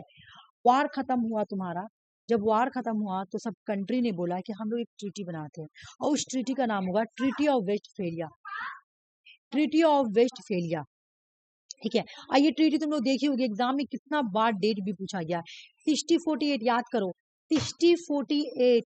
ट्रीटी ऑफ वेस्टफेलिया कब की है, ट्रीटी ऑफ वेस्टफेलिया 6048 की है, ठीक है। एक बंद कर देना सिब्बी, ट्रीटी ऑफ वेस्टफेलिया 6048 किया। इस ट्रीटी ने क्या इंट्रोड्यूस किया, इस ट्रीटी ने इंट्रोड्यूस किया सॉवरेनिटी वर्ड को, इन्होंने प्रिंसिपल लाया सॉवरेनिटी को, देखो यहाँ पे लिखा हुआ introduce the principle of sovereignty. Sovereignty का मतलब क्या, ये जो 30 ईयर वार हो रहा था ना, मैं क्या बोली कि यहाँ पे क्या हो रहा था कि हर कोई जिसको मन कर रहा था जिस भी कंट्री में कैप्चर कर लो, अटैक कर दो। अब यहाँ बोला गया ट्रीटी ऑफ वेस्टफेलिया में प्रिंसिपल ऑफ सॉवरेनिटी, अब कोई भी किसी की कंट्री में अटैक नहीं कर सकता है क्योंकि वो अब सॉवरेन है, वो आजाद है, वो इंडिपेंडेंट है, वो ऑटोनोमस है। ठीक है। टेरिटोरियल इंटीग्रिटी, नॉन इंटरफेयर्स, कोई भी किसी की कंट्री के इंटरनल मामला में इंटरफेयर नहीं कर सकता है, कोई भी किसी की कंट्री में किसी भी मामला में इंटरफेयर, क्योंकि आप सॉवरेनिटी, सॉवरेनिटी का मतलब कि जिस कंट्री में सॉवरेनिटी आ गई है वो कंट्री क्या है, इंडिपेंडेंट, ऑटोनोमस। उसका ना तो आप इंटरनल मामला में एक कंट्री दूसरे कंट्री के ना, मतलब कोई अगर ए मान लो कि सॉवरेनिटी कंट्री है, ठीक है, अब वर्ड आया सॉवरेनिटी, अब ए और बी है, तो ए सोचेगा कि हम बी के कंट्री में इंटरफेयर करें या बी का कोई मामला में इंटरफेयर करे, तो नहीं कर सकता। क्यों? क्योंकि ट्रीटी ऑफ वेस्टफेलिया में बोला गया था सॉवरेनिटी के तहत कि अब एक कंट्री दूसरी कंट्री के इंटरनल मामला में एफेयर नहीं कर सकती है, इंटरफेयर नहीं कर सकती है। नॉन इंटरफेयर, कोई भी कंट्री किसी दूसरे कंट्री के इंटरनल अफेयर में नहीं कर सकती इंटरफेयर। नॉन नॉन हर कंट्री दूसरे कंट्री की सॉवरेनिटी को क्या करेगी, रिस्पेक्ट देगी। ये बोला गया था ट्रीटी ऑफ वेस्टफेलिया में। ठीक है, हर कंट्री दूसरे कंट्री की टेरिटोरी, इंटीग्रिटी, सॉवरेनिटी को क्या करेगी, रेस्पेक्ट देगी। ठीक है, तुम देखी होगी इंडिया का जितना भी ट्रीटी बनता है या कोई भी, उसमें जरूर लिखा हुआ रहता है कि रिस्पेक्ट सॉवरेनिटी और टेरिटोरियल इंटीग्रिटी और नॉन इंटरफेरेंस इंटरनल अफेयर। क्यों लिखता है? क्योंकि इंडिया एक सॉवरिन कंट्री है ना, मतलब मैं इंडिया का बात बोल रही हूँ, ये तो पूरा वर्ल्ड का बात है। इंडिया के वर्ड में भी लिखा हुआ सॉवरेनिटी, सॉवरेनिटी का मतलब ये है कि मैं सॉवरन हूँ, कोई मुझे अपना डिसीजन मुझ पर थोप नहीं सकता, मेरे मुल्क के अंदर, मेरे कंट्री के अंदर जो भी हो, कोई इसमें इंटरफेयर नहीं कर सकता है। तो ये ट्रीटी ऑफ वेस्टफेलिया में ही ये सॉवरेनिटी वर्ड आया था। ठीक है, इसमें बैन लगाया गया कि भाई कोई भी इंटरफेयर नहीं कर सकता है। तो यहाँ से ही स्टार्ट हो गया तुम्हारा मॉडर्न स्टेट सिस्टम। यहाँ से क्या हुआ, beginning of the modern state system. ये वर्ल्ड हिस्ट्री है, ठीक है ना। देखो मैं लिख दी हूँ कि एंड हुआ, क्या एंड हुआ, 30 ईयर क्राइसिस। जब 30 ईयर क्राइसिस हुआ तो एक वेस्टफेलिया ऑर्डर आया। वेस्टफेलिया ऑर्डर का मतलब क्या, ट्रीटी ऑफ वेस्टफेलिया में बोला गया सॉवरेनिटी। अब एक कंट्री दूसरे कंट्री के इंटरनल मामला में इंटरफेयर नहीं कर सकती, ठीक है ना। एक कंट्री को दूसरे कंट्री के सॉवरेनिटी को रिस्पेक्ट करना पड़ेगा, और यही से स्टार्ट हुआ मॉडर्न स्टेट सिस्टम का सिलसिला, बिगिनिंग हो गया मॉडर्न सिस्टम बनने का। फिर एक और ट्रीटी आई, जो कि मैं इसको इसलिए पढ़ा रही हूँ ना, क्योंकि जब भी तुमको अगर तुम्हारा मैचिंग पूछता है या क्रोनोलॉजिकल पूछता है ट्रीटी ऑफ वेस्टफेलिया का, इंडिविजुअल पूछता है तो ठीक है, और जब पूछता है तुमको मैचिंग करने के लिए तो तुमको ये वाला ट्रीटी जरूर मिलेगा, ट्रीटी ऑफ यूट्रेस्ट। ठीक है, यूट्रेस्ट मिलता है। ठीक है, और ये ट्रीटी 1713 की तुम लोग देखी होगी, क्वेश्चन सॉल्व की होगी, देखी होगी, ये कितने बार पूछा गया, ये भी ट्रीटी ऑफ यूट्रेज। ठीक है, ये ट्रीटी आई थी, इसका डेट याद करना है 1713। ठीक है, 1713 के। ये ट्रीटी में कुछ याद नहीं करना है, ये स्पेन में ही हो रहा था वार, डच सिटी उटरेज की, सॉरी, डच सिटी ऑफ उटरेज, इसलिए इसका नाम भी रखाया गया ट्रीटी ऑफ उटरेज। ठीक है, यहाँ पे क्या हो रहा था, मतलब होता है ना कि बादशाह राजा का बार सक्सेसर के लिए लड़ा जा रहा था। ठीक है, बाकी आपको समझना नहीं है। ठीक है, फिर उसके बाद यूएस में एक पॉलिसी आई जिसको बोला गया मिनरो डॉक्ट्रिन, ये भी आया हुआ एग्जाम में। मिनरो डॉक्ट्रिन कब की, 1823, और ये कहाँ पे आई थी, यूएस में आई थी। देख लो, तो ये देखो वर्ल्ड वार 1 से पहले का है वाकया, ये वर्ल्ड वार 1 से पहले का वाकया है। ठीक है, अगर हम वर्ल्ड हिस्ट्री पढ़ेंगे तो हमको मिलेगा treaty of Westphalia. Treaty of Westphalia से सॉवरेनिटी निकल, फिर ट्रीटी ऑफ वेस्टफेलिया के बाद ही तुम्हारा एक और ट्रीटी आई, ट्रीटी ऑफ यूट्रेज। ठीक है, फिर तुम्हारा आया यूएस ने एक आइसोलेशन पॉलिसी लाई जिसका नाम था मुनरो डॉक्ट्रिन, और ये 1823 में आई। इसी को बोला था वर्ल्ड का फर्स्ट फेज। वर्ल्ड का फर्स्ट फेज अगर तुम बोलोगी तो इसको हम बोलेंगे, वर्ल्ड का फर्स्ट फेज है 1648 से लेकर 1914 तक, जब तक का फर्स्ट वर्ल्ड वार नहीं था तब तक का फर्स्ट फेज, ठीक ना। फर्स्ट फेज जब तक का, देखो 1648 से लेकर 1914 तक चला वर्ल्ड का फर्स्ट फेज। फिर जब फर्स्ट वर्ल्ड वार स्टार्ट हुआ 1914 में, तब सेकंड फेज वर्ल्ड का ही स्टार्ट हुआ। तो हम लोग का ये वाला स्टोरी पढ़ लिए, खत्म हो गया, ये पर खत्म हो गया। चलो, ये वाला यहाँ पे समझ में आ गया। अब तुम मुझे बताओ तो थोड़ा सा कि ट्रीटी ऑफ वेस्टफेलिया का, भाई डेट बताओ ट्रीटी ऑफ वेस्टफेलिया का। 1648 और दूसरे वाला का सब बताओ। 1713 1713। 1713 हाँ, मुनरो डॉक्ट्रिन का डेट बताओ, मुनरो डॉक्ट्रिन बताओ।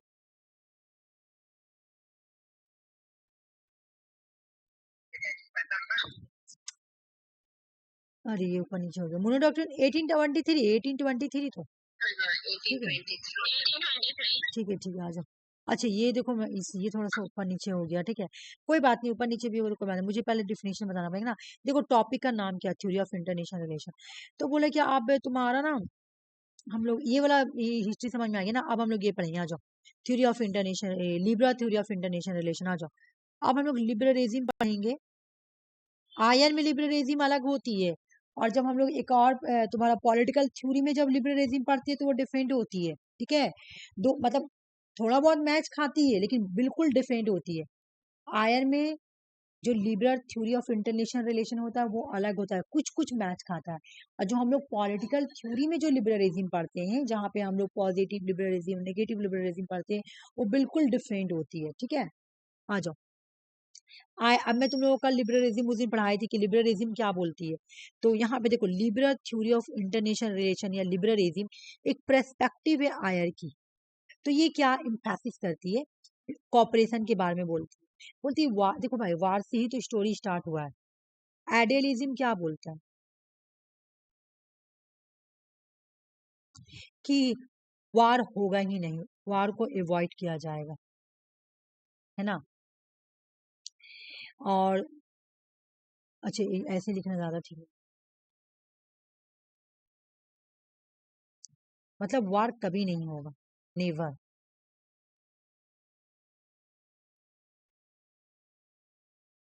है ना।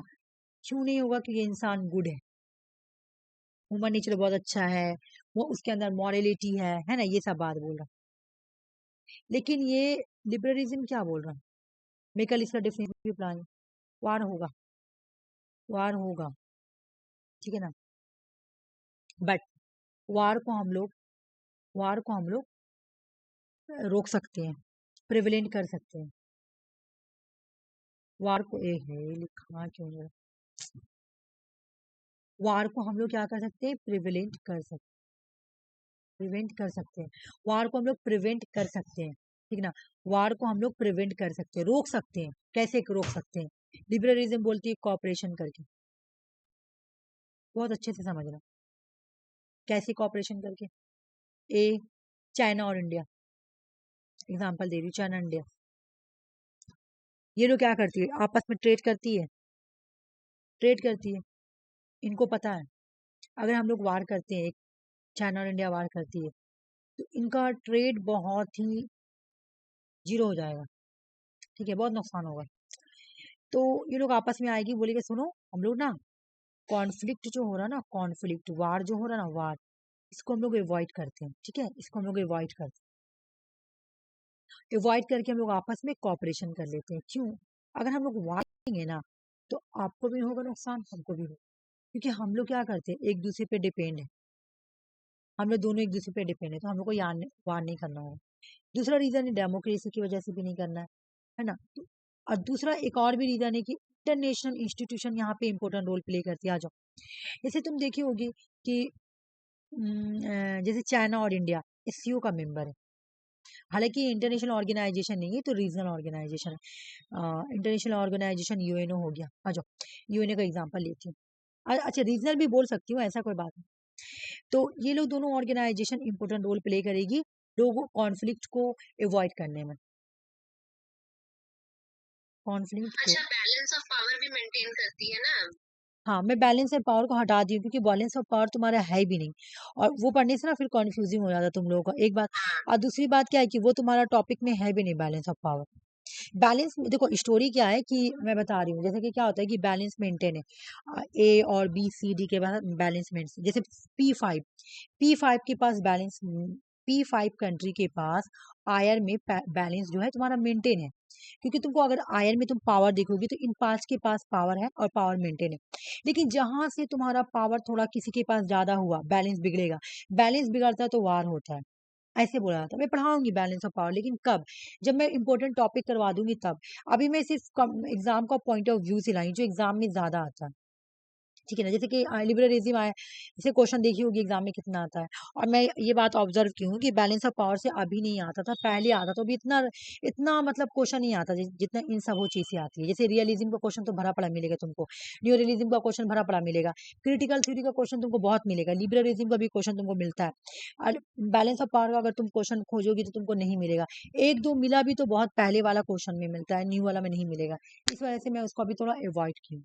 मैं सब समझाऊंगी आस्ते आस्ते कर, एक बैग अगर तुम लोगों को समझाऊंगी तो नहीं समझ में आएगा, ठीक है। तो यहाँ पे मैं वही बोल रही हूँ कि जैसे क्या बोला कि इंटरनेशनल ऑर्गेनाइजेशन भी इंपॉर्टेंट रोल प्ले करती है। अब देखो मेरी बात, हम लोग यूएन का मेंबर है। अब दो कंट्री के बीच में लड़ाई हो रही ना, तो यूएन क्या बोलेगा कि भाई आप लोग लड़ाई ना करो, आप लोग कोऑपरेशन कर लो। तो यूएन का बात मान के भी सीज फायर, कितने बार तुम्हारा इसराइल और फालस्तीन में लड़ाई हुआ है, तो कितने बार इन लोग यूएन इन लोगों के बीच में क्या कराया था, सीज फायर कराया था, ठीक है, बहुत बार करवाया था। इस बार नहीं हो पाया, लेकिन बहुत बार करवाया है, ऐसा बात नहीं है, ठीक है। तो ये हो गया।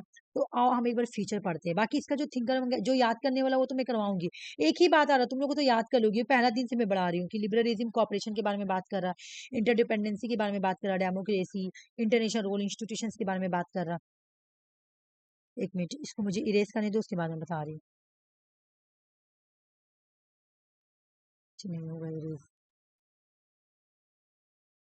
देखो एक बार इसका फीचर्स पढ़ लेते हैं, उसके बाद में तुम लोगों को बता रही हूँ स्टेट का बिहेवियर कैसा होता है लिबरल थ्योरी में। State are motivate not only by self interest of power, but also value like democracy, human rights and economic prosperity. मतलब स्टेट जो वो मोटिवेट करेगा, लेकिन वो अपने इंटरेस्ट के लिए नहीं, अपने पावर के लिए नहीं। लिबरल थ्योरी बोल रहा ना, स्टेट का बिहेवियर क्या होगा आयर में। स्टेट जो है ना, अगर आप लिबरलिज्म फॉलो करोगे करोगे ना, तो एक कंट्री, इंटरनेशनल रिलेशंस में स्टेट को कंट्री बोला जाता है, सॉरी कंट्री को स्टेट बोला जाता है। तो ये मत सोचना स्टेट का मतलब हो रहा कोई स्टेट जैसे तुम्हारा हो गया वेस्ट बंगाल बिहार, नहीं। इंटर आयर में हम लोग कंट्री बोल के स्टडी नहीं करते, आयर में हम लोग स्टेट बोल के स्टडी करते हैं, ठीक है। तो पूरा स्टेट जो है ना ये मोटिवेटेड नॉट, स्टेट जो है ना सिर्फ अपने सेल्फ इंटरेस्ट के लिए, ये पावर के लिए सिर्फ मोटिवेट नहीं हो, ठीक है। वो देखेगा कि भाई मेरा डेमोक्रेसी वैल्यूज, मेरा ह्यूमन राइट्स और मेरे इकोनॉमिक्स प्रोस्पेरिटी, वो देखेगा। वो देखेगा कि चाइना के साथ, जैसे इंडिया का मैं बात बोल रही हूँ, चाइना और इंडिया, तो चाइना और इंडिया देखेगा कि अगर हम लोग आपस में लड़ाई करते हैं तो मेरा ह्यूमन राइट्स भी एक ये होगा, तो इंसानों से भी ये है एक, और ह्यूमन मेरा इकोनॉमिक में भी इफेक्ट पड़ेगा, और मेरा डेमोक्रेसी भी भंग होगा। तो हम वार नहीं करते, वार को हम कॉपरेशन करें, तो स्टेट यहाँ पे कॉपरेशन करेगा। इंटरनेशनल कॉपरेशन बोले कि इंटरनेशनल कॉपरेशन होता है तो क्या तुम क्या सोची खाली सिर्फ और यूएनओ ही हेल्प करता है, नहीं, के लिए स्टेट और नॉन स्टेट एक्टर एनजीओ वगैरह भी हेल्प करते हैं। जो स्टेट और नॉन स्टेट एक्टर होता है बड़ा, एमएसटी इंटरनेशनल, एमएसटी इंटरनेशनल क्या है तुम्हारा, एक तुम्हारा एनजीओ है वर्ल्ड का सबसे बड़ा, एक बहुत बड़ा, जो कि रोहिंग्या क्राइसिस में गए थे ये करने के लिए, है ना। तो बोल रहे कि ये करवाती है कॉपरेशन, ये स्टेट भी करवाता है और नॉन स्टेट एक्टर। स्टेट कौन हो गया, कंट्री, नॉन स्टेट एक्टर में कौन आ गया, एनजीओ वगैरह, है ना। तो ये लोग भी कॉपरेशन करवाते हैं और सॉल्व करवाते हैं ग्लोबल प्रॉब्लम। या तो अलायंस करवा देंगे, या तो दोस्ती करवा देंगे, या ट्रीटी साइन करवा देंगे, या तुम्हारा इंटरनेशनल ऑर्गेनाइजेशन को स्टैब्लिश कर देंगे उसी के अकॉर्डिंग चलो, ठीक है। ऐसा होता है। बोला कि एक कंट्री दूसरी कंट्री पे इंटरडिपेंडेंस होती है, इकोनॉमिकली भी और पॉलिटिकल भी। अब मैं बता रही हूँ, ट्रेड भी करते हैं, फाइनेंस भी देते हैं और कम्युनिकेशन भी होती है। इस वजह से वो लोग क्या करेंगे, रिड्यूस करेंगे इंसेंटिव्स फॉर कॉन्फ्लिक्ट, अपने पैसे के लिए वो रिड्यूस करेंगे कॉन्फ्लिक्ट को, वो अवॉइड करेंगे क्योंकि वो लोग देखो ना एक दूसरे पे इंडिपेंडेंट है ना। चाइना और इंडिया एक दूसरे पे इंडिपेंडेंट है, तो इससे वो लोग क्या करेंगे, इतनी बार लड़ाई होते होते बचा है।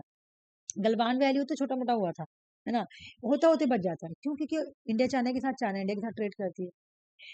हालांकि दुश्मन है लेकिन फिर भी international institution important role play करती है, और इंटरनेशनल ऑर्गेनाइजेशन या नॉन स्टेट एक्टर जो है वो लोग भी इंपॉर्टेंट रोल प्ले करते हैं कॉन्फ्लिक्ट को डिस्प्यूट करने में। अच्छा, अगर एग्जाम में क्वेश्चन आएगा कि कौन ये बोल रहा है कि इंटरनेशनल ऑर्गेनाइजेशन, एनजीओ या फिर non state actor important role play करती है कॉपरेशन करवाने के लिए, डिस्प्यूट को मैनेज करने के लिए। तो ये इंटरनेशनल रिलेशन में लिबरलिज्म वाले बोल रहे हैं, ठीक है ना। लिबरलिज्म वाले क्या बोल रहे हैं कि आयर में अगर लड़ाई होता है, जो इंटरनेशनल इंस्टीट्यूशंस है ना, like UNO, like WTO, like European union, तो ये लोग क्या करते हैं, कॉपरेशन करवा देते हैं कंट्री कंट्री के बीच में कि लड़ाई ना हो। रोल ऑफ इंटरनेशनल ऑर्गेनाइजेशंस, वही वाला बात है यहाँ पे। ये नॉन स्टेट एक्टर जो है, जैसे एमिनिस्ट्री इंटरनेशनल क्या बोलती है, बार बार म्यांमार को बोलती है कि आप अपने सिटीजन्स को म्यांमार वापस बुलाएं, ठीक है ना।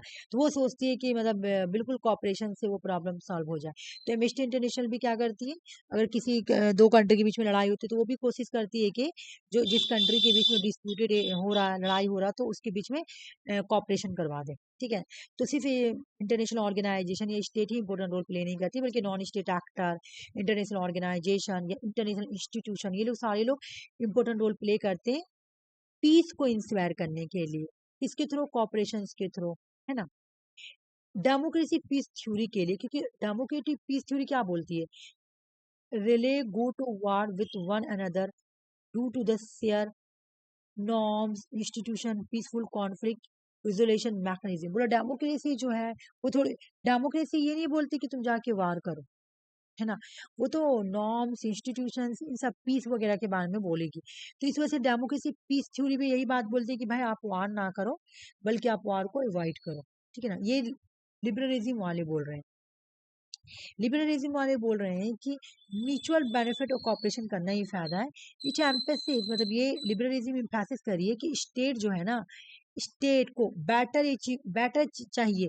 अगर कुछ अच्छा करना है, कुछ अचीव करना है, तो बेटर तभी कर पाएगा, उसका बेटर आउटकम तभी आएगा जब वो दूसरे के साथ मिलके करेगा, ठीक है। अगर वो एक जैसे इंडिया पहले 1991 से पहले इतना इकोनॉमिकली स्ट्रांग नहीं था, ठीक है।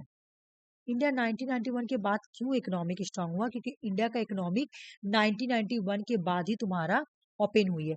और जब इंडिया की इकोनॉमिक ओपन हुई तो इंडिया क्या करने लगी, दूसरे कंट्री के साथ ट्रेड करने लगी। और जब इंडिया दूसरे कंट्री के साथ ट्रेड करने लगी तो इकोनॉमिकली स्ट्रांग हो गई। और इंडिया खाली इकोनॉमिकली स्ट्रांग नहीं हुई, इंडिया का मिलिट्री भी स्ट्रांग है, इंडिया का हर एक चीज स्ट्रांग है। इंडिया भी आज डेवलपिंग कंट्री में आती है ना, चाइना को टक्कर देती है इकोनॉमिक, ठीक है। तो क्यों ऐसा हुआ, क्योंकि दूसरों के साथ मिलकर जब वो काम किया तब ना। तो बोले कि अब जब जब लोगों को पता है कि हम एक दूसरे पे डिपेंड है पॉलिटिकली इकोनॉमिकली, और उसके वजह से ही हम ये, तो वो लोग क्या करेंगे, वो लोग वार को रिड्यूस करेंगे, वार की पॉसिबिलिटी को कम करने की कोशिश करेंगे। अब बोल रहे कि एक तो तुम्हारा अगर इंटरनेशनल ऑर्गेनाइजेशन बना देते हो ना तुम लोग, तो इंटरनेशनल ऑर्गेनाइजेशन क्या बोलती है, या इंटरनेशनल लॉ, इंटरनेशनल ऑर्गेनाइजेशन क्या बनाती है, इंटरनेशनल लॉ बनाती है और नॉर्म्स बनाती है। तो उसके अकॉर्डिंग भी तुम्हारा तुम्हारा क्या होता है, वार नहीं होता। तुम लोग वो वाला देखी होगी पुलवामा अटैक, मैं हमेशा ये लोग स्टोरी सुनाती हूँ। पुलवामा अटैक में क्या हुआ था, पुलवामा अटैक में एक एयरफोर्स ऑफिसर चले जाते हैं पाकिस्तान, लेकिन वो पाकिस्तान से वापस कैसे आए, सही सलामत, जिनीवा कन्वेंशन के अकॉर्डिंग आते थे। क्योंकि जिनीवा कन्वेंशन में साफ साफ बोला गया है कि अगर वार के दरमियान, ड्यूरिंग द वार, अगर किसी का भी मिलिट्री उधर चला गया और उसका मिलिट्री इधर हो गया, आपको वापस करना पड़ेगा, बिल्कुल वैसे ही। तो ये इंटरनेशनल ऑर्गेनाइजेशन ने ये लॉ बनाया था, ये नॉर्म्स बनाया था। और देखो, तब अगर वो एयरफोर्स ऑफिसर को नहीं भेजते तो फिर इंडिया और पाकिस्तान में बहुत भयानक लड़ाई होता। देखो कोई वार को अवॉइड किया गया है ना, इसके according international law, international law को कौन बनाया था, इंटरनेशनल ऑर्गेनाइजेशन लोग बनाए थे, है ना। जिनीवा कन्वेंशन में बोला गया था कि इस लॉ को फॉलो करना पड़ेगा हर एक कंट्री को, जो जो इस लॉ कन्वेंशन का मेंबर बना उनको फॉलो करना पड़ेगा। तो उसी के अकॉर्डिंग वो एयरफोर्स ऑफिसर इंडिया में आए थे। उसके बाद बोला ह्यूमैनिटेरियन इंटरवेंशन भी करने के लिए बोला कि अगर जैसे कहीं भी ह्यूमन राइट का वॉलेशन हुआ है तो वहां पर भी इंटरवेंशन करके प्रोटेक्शन देना। और स्टेट को हमेशा अपने इकोनॉमिक इंटरेस्ट के बारे में सोचना है, ट्रेड और इकोनॉमिक कॉपरेशन के बारे में सोचना है। इस तरह से अगर हम सोचेंगे तो वार को हम ऐसे ही क्या करेंगे, अवॉइड कर सकते हैं, ठीक है। अब देखो भाई, ये सब तो याद नहीं करना था, तुम्हें समझना था, बार बार एक ही बात आया, लेकिन जो याद करने वाला टॉपिक आया वो कौन कौन प्रोपोनेंट थिंकर है वो हम लोग पढ़ेंगे। मेन जो थिंकर है वो एक है इमैनुअल कांत। और यहाँ पे बस तुम लोग को देख कर डरना नहीं है, बस दो चीज याद करना है, ये और ये। एग्जाम में ये वाला क्वेश्चन आता, परपेचुअल पीस किसने दिया, इमैनुअल कांत ने दिया। डेमोक्रेसी पीस थ्योरी किसने दिया, इमैनुअल कांत ने दिया, ठीक है ना। चलो भाई, अगर मैं पूरा पढ़ाऊंगी तो तुम लोगों का हौच पौच माइंड हो जाएगा, बीच से क्वेश्चन आता नहीं, लेकिन फिर भी पढ़ा देते चलो। मतलब इमोनल कांट क्या बोल रहे हैं परपेचुअल पीस में कि propose that lasting peace and achieve. अगर आपको कुछ भी अचीव करना है ना तो आप पीस पीस ही लास्ट सोर्स है जिसके जरिए आप अपने ये को अचीव कर सकते हैं, गोल को कुछ भी। लेकिन ये कब हो सकता है? जब स्टेट में डेमोक्रेसी हो, जब स्टेट रिपब्लिक हो, क्योंकि वो रिपब्लिक और डेमोक्रेसी हो तो वार को अवॉइड करेगा। They uphold the rule of law, वहाँ पे रूल ऑफ लॉ होगा, म्यूचुअल रिस्पेक्ट होगा एक दूसरे के लिए, तो वहाँ पे परपेचुअल पीस होगा। कहने का मतलब है कि एक डेमोक्रेसी कंट्री में वार नहीं होगा। क्यों? डेमोक्रेसी कंट्री जो होती है ना वो हमेशा पीस को पसंद करती है, तो वो वार को अवॉइड करेगी और पीस की तरफ जाएगी। तो पीस की तरफ जाएगी तो वो वार को अवॉइड करोगे। डेमोक्रेसी पीस में वही बोला गया है, तो डेमोक्रेसी पसंद नहीं करते, लेस लाइक, वो लोग कम पसंद करते हैं वार में जाना। वो दूसरे कंट्री के साथ वार में जाना नहीं चाहते क्योंकि वो ज्यादा से ज्यादा जो सोचते हैं कि वहाँ पीस बना रहे। इस वजह से वो ज्यादा कोशिश करते हैं। जैसे इंडिया में, इंडिया क्या डेमोक्रेसी कंट्री, तुम देखी होगी कि जैसे पहलगाम हो रहा था, तो पहलगाम में कितने सारे लोग ऐसे वीडियो बना रहे थे। नहीं, पहलगाम में जब ऑपरेशन सिंदूर हुआ था तो कितने सारे लोग ये वाला वीडियो बना रहे थे कि अटैक करो। कितने सारे लोग ये वाला वीडियो बनाए थे, नहीं अटैक नहीं करो, क्योंकि अब तो हो गया ना, इधर से भी लोग जा रहे उधर से भी जा रहे, मतलब इस तरह से दो तरह का वीडियो बन रहा था। लेकिन वहां से जब पाकिस्तान से वहां का जनरल जब कॉल किया, वहां का एक मिलिट्री ऑफिसर कॉल करता है कि सर, मतलब उन्होंने कॉल करके बोला कि हम लोग सीज फायर कर लेते हैं। तो सीज फायर हुआ ना, तो पाकिस्तान ने क्या सोचा? पाकिस्तान ने देखा कि मेरा नुकसान तो होगा ही हम लोग का, क्योंकि पाकिस्तान बहुत डिपेंड करता है इंडिया पे, ठीक है ना। तो उन्होंने चला के दिखाया कि अगर वार करेंगे तो एक तो नुकसान तो होगा ही होगा, और फिर हम लोग का सब चीज रुक जाएगा, ठीक है। तो देखी, अभी तुम देखी होगी कि इंडिया और पाकिस्तान का खेला चला। अगर वार होते रहता तो बताओ, खेला चलता तो दोनों कंट्री को नुकसान होता कि नहीं होता? तुम लोग बताओ, इंडिया पाकिस्तान का गेम कौन कौन देखा? होता हुआ तो कौन कौन देखा क्रिकेट? कौन कौन देखा इंडिया पाकिस्तान का चल रहा था तो? देखिए देखिए ना। तो आप मेरे बताओ, अगर वो लोग वार को अवॉइड नहीं करते, है ना, तब तो वही मैं बोल रही हूँ, अगर वार को अवॉइड नहीं किया जाता तो इंडिया पाकिस्तान में अभी होता, और अगर क्रिकेट नहीं होता तो दोनों कंट्री को नुकसान होता, इंडिया को भी होता, पाकिस्तान को भी होता, ठीक है। क्योंकि क्रिकेट होता तो दोनों कंट्री को फायदा होता है, ठीक है। तो देखो, तो डेमोक्रेसी पीस थोड़ी ज्यादा से ज्यादा कोशिश करता है कॉपरेशन करने के लिए, वो कॉन्फ्लिक्ट को रिड्यूस करता है। तो डेमोक्रेटिक पीस थोड़ी किसने दिया? तो कांट ने दिया। चला जाओ, मैकल डोले। मैकल डोले ने क्या दिया है भाई? इन्होंने भी डेमोक्रेसी पीस थ्योरी दिया, लेकिन ये कांत से ही बोरो किए ये आइडिया। इनके बुक का नाम है Kant liberal legacy foreign affair, 1983 की है। बाकी यार कुछ करना ही नहीं है, ये कांट के ही आइडिया को क्या करते हैं, एडवोकेट करते हैं। आ जाओ, अब हम लोग देखो, ये जो पढ़े थे, ये हम लोग जो पढ़े तुम्हारा, ये प्रोपोनेंट थे लिबरल थ्योरी के कि कैसे कैसे आया है लिबरलिज्म, कौन कौन थिंकर ने लाया। और यहाँ पे तुमको बताएंगे, अगली बार भी बताए थे कि इंटरनेशनल रिलेशंस में 3 पिलर है, मतलब कि आने का 3 तरीका है, कैसे कैसे आया था, किस किस फॉर्म में आया है। बाकी तुम लोग को ये नहीं पढ़ना किस फॉर्म में आया, तुम लोग को जो इजीली याद करना, मैं बता दूं, ये पेज ऊपर नीचे हो गया देखो। पहले तुम लोग तो यहाँ पे खाली एक ऐसे रेड वाला बस खाली पढ़ लेना, बाकी तुम लोगों को ये वाला याद करना, कांट का perpetual peace, democracy peace theory, और मैकल डैम का तो वैसे में हो गया ये वाला याद। अब यहाँ पे आ जाओ कि जैसे कैसे कैसे लिबरलिज्म के बारे में बोला गया, एक बार ये समझ लेते हैं कि लिबरलिज्म आया कैसे, 3 पिलर में आया, कैसे कैसे आया है ये, ठीक है। कैसे कैसे आया, देखो सबसे पहले मैं ना इसको, मेरे ही से गलत हो गया, पहले तुमको ये पढ़ाना चाहिए, उसके बाद मुझे ये पढ़ाना चाहिए, उसके बाद मुझे ये पढ़ाना चाहिए, कहाँ गया ये पढ़ाना चाहिए, और लास्ट में ये दोनों ठीक अपनी जगह पे, बस ये वाला जो है ना ऊपर नीचे हो गया, ठीक है। कोई बात नहीं, मैं भी फिर से एक बार रिविजन करा दूँ। आ जाओ, लिबरलिज्म सबसे पहले जो आया है वो पर्सन है जॉन लॉक। जॉन लॉक ने सबसे पहले लिबरलिज्म लाया, इसलिए जॉन लॉक को फादर ऑफ लिबरलिज्म भी कहा जाता है। और इन्होंने जो लिबरलिज्म लाया उसको बोला था लिबरल इंडिविजुअलिज्म। ये बोलते हैं कि भाई लोगों को life and liberty and property दे दो, तब गवर्नमेंट कंसेंट से चलेगी, तो जब गवर्नमेंट कंसेंट से चलेगी ना तो लड़ाई झगड़ा नहीं होगी, तो ये लिबरलिज्म वहां पे रहेगा। इन्होंने लिबरलिज्म को पहले ऐसे डिफाइन किया, ठीक है। उसके बाद एडम स्मिथ आते हैं, तो एडम स्मिथ जो है ये कॉमर्शियल लिबरलिज्म देते हैं, और इनको इनको भी फादर ऑफ, इनको भी बोला था फादर ऑफ कैपिटलिज्म वाला, ठीक है ना। मैं पढ़ाऊंगी जब कॉम्परेटिव में, तो मैं बताऊंगी। ये देखो, फ्री फ्री ट्रेड के बारे में बात करते हैं और कॉमर्स के बारे में बात करते हैं। हाँ, हेलो बोलो, कुछ बोल रही क्या? हाँ हाँ, लेजर फेयर, बिल्कुल सही बोली, लेजर फेयर, फ्री मार्केट, इन सब के बारे में बात करते हैं। बोले अगर कंट्री, ये बोलते हैं अगर कंट्री फ्री ट्रेड करेगी लेजर फेयर करेगी तो वो वार पे नहीं जाएगी। अभी वही एक ही बात सब बोल रहा, बोला क्योंकि लेजर स्फीयर में क्या होता है, ये लेजर स्फीयर सपोर्ट इसलिए करते हैं, बोले यहाँ पे क्या होता है, मार्केट सेल्फ रेगुलेटेड होता है, मार्केट को लोग खुद रेगुलेट करते हैं, वो खुद ही बाय एंड सेलर को चूज करते हैं। तो जब मार्केट होता है। हाँ बिल्कुल, तो यहाँ पे ना ये लोग तो वार को ये लोग नहीं पसंद करते, वार को नहीं पसंद करेंगे। ये लोग बोलेंगे कि स्टेट में अगर स्टेट को इंटरवेंशन करना है, गवर्नमेंट को इंटरवेंशन करना है तो थोड़ा बहुत कीजिए, बस ज्यादा नहीं, सिर्फ लोगों के लिए कीजिए, ज्यादा नहीं। ये इनविजिबल हैंड का भी कॉन्सेप्ट देते हैं कि सेल्फ इंटरेस्ट, सिर्फ अपने बारे में सोचता अनइंटेंशनली। ये मर्केंटिलिज्म को क्रिटिसाइज करते। इससे पहले लिबरलिज्म आया तुम्हारा किससे, देख लो, सबसे पहला लिबरलिज्म का रूट तुमको मिला जॉन लॉक से, फादर ऑफ लिबरलिज्म हुआ था। उसके बाद तुम्हारा लिबरलिज्म का डेफिनेशन कौन देते हैं, Adam Smith. Adam Smith free trade market, laissez faire के बारे में बात करते हैं, मिनिमल गवर्नमेंट के बारे में बात करते हैं, इनविजिबल हैंड के बारे में बात करते हैं। और ये एक लिबरलिज्म से भी पहले एक आइडिया था जिसका नाम था मर्केंटिलिज्म। ये मर्केंटिलिज्म को क्रिटिसाइज करते एडम स्मिथ। फिर इमरान खान तो पढ़ा दी मैं,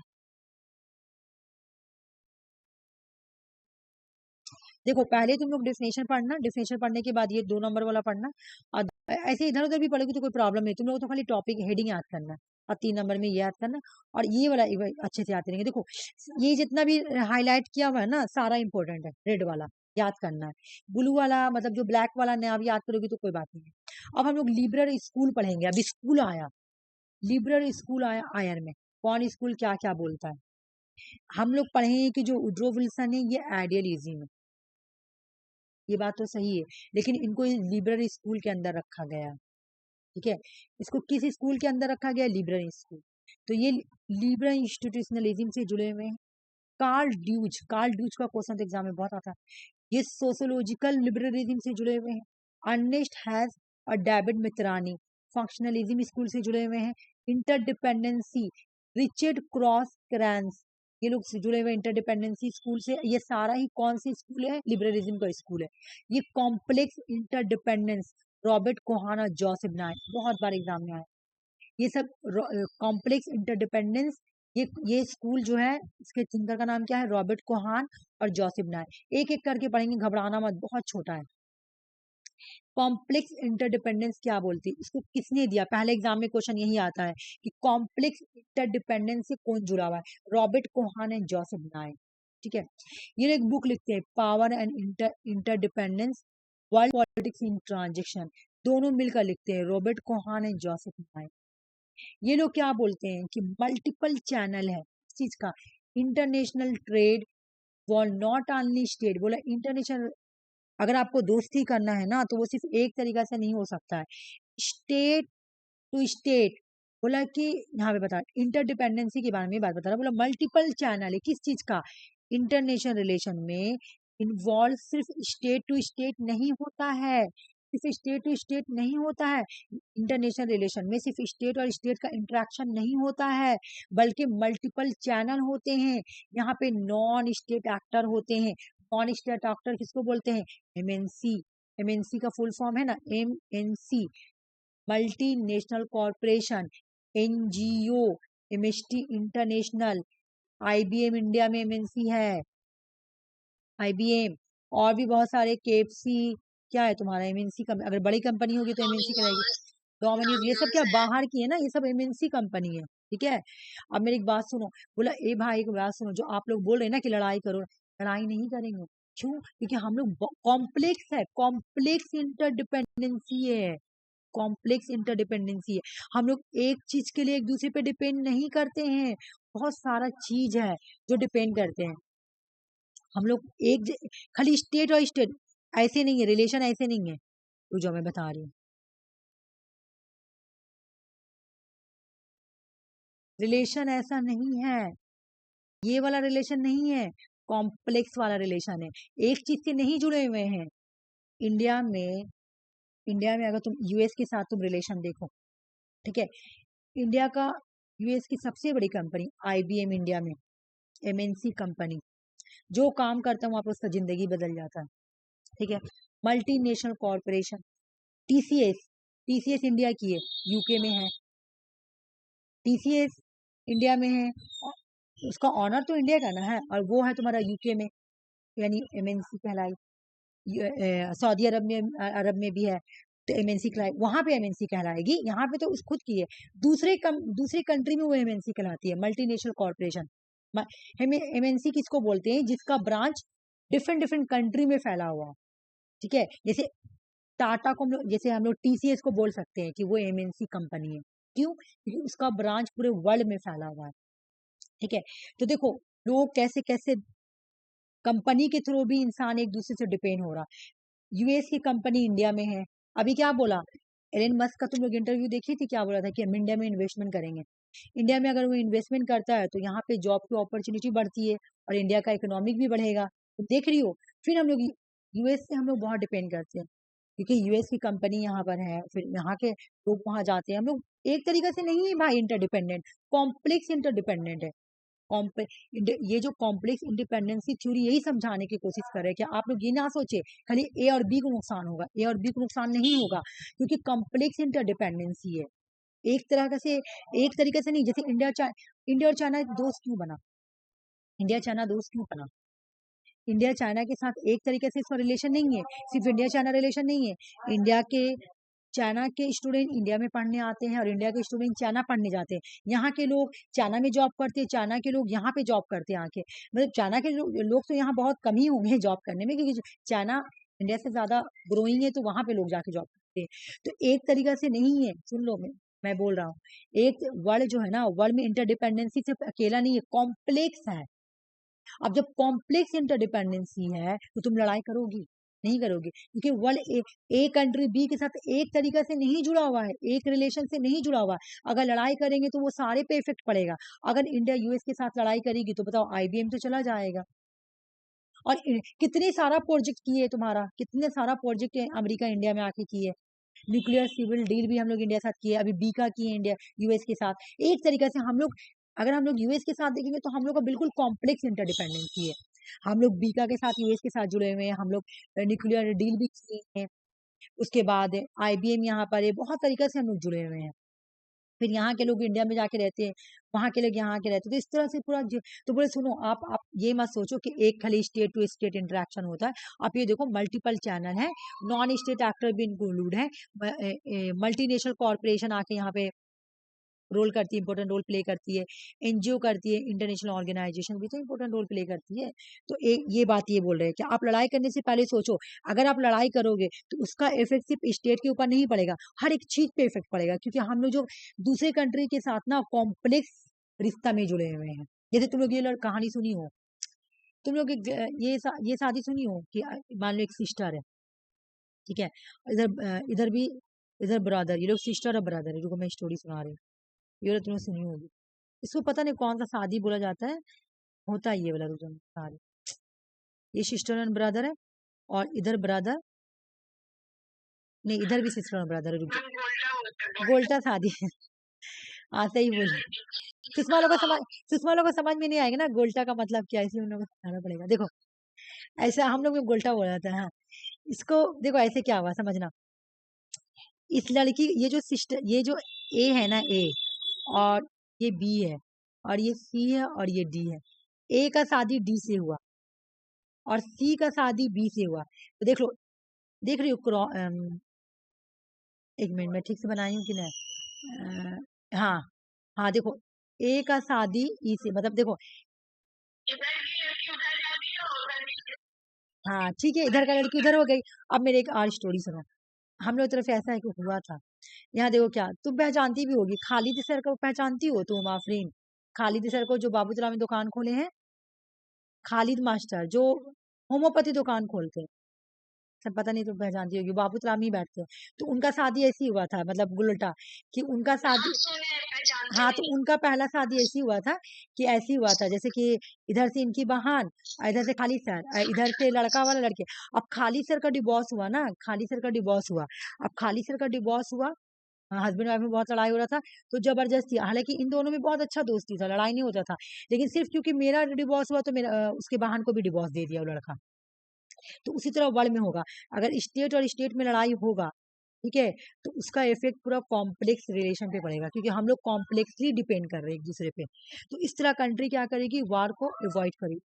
क्योंकि हम लोग एक कंट्री के साथ कॉम्प्लेक्स इंटरडिपेंडेंस में है, एक तरीके से इंटरडिपेंडेंस में नहीं है।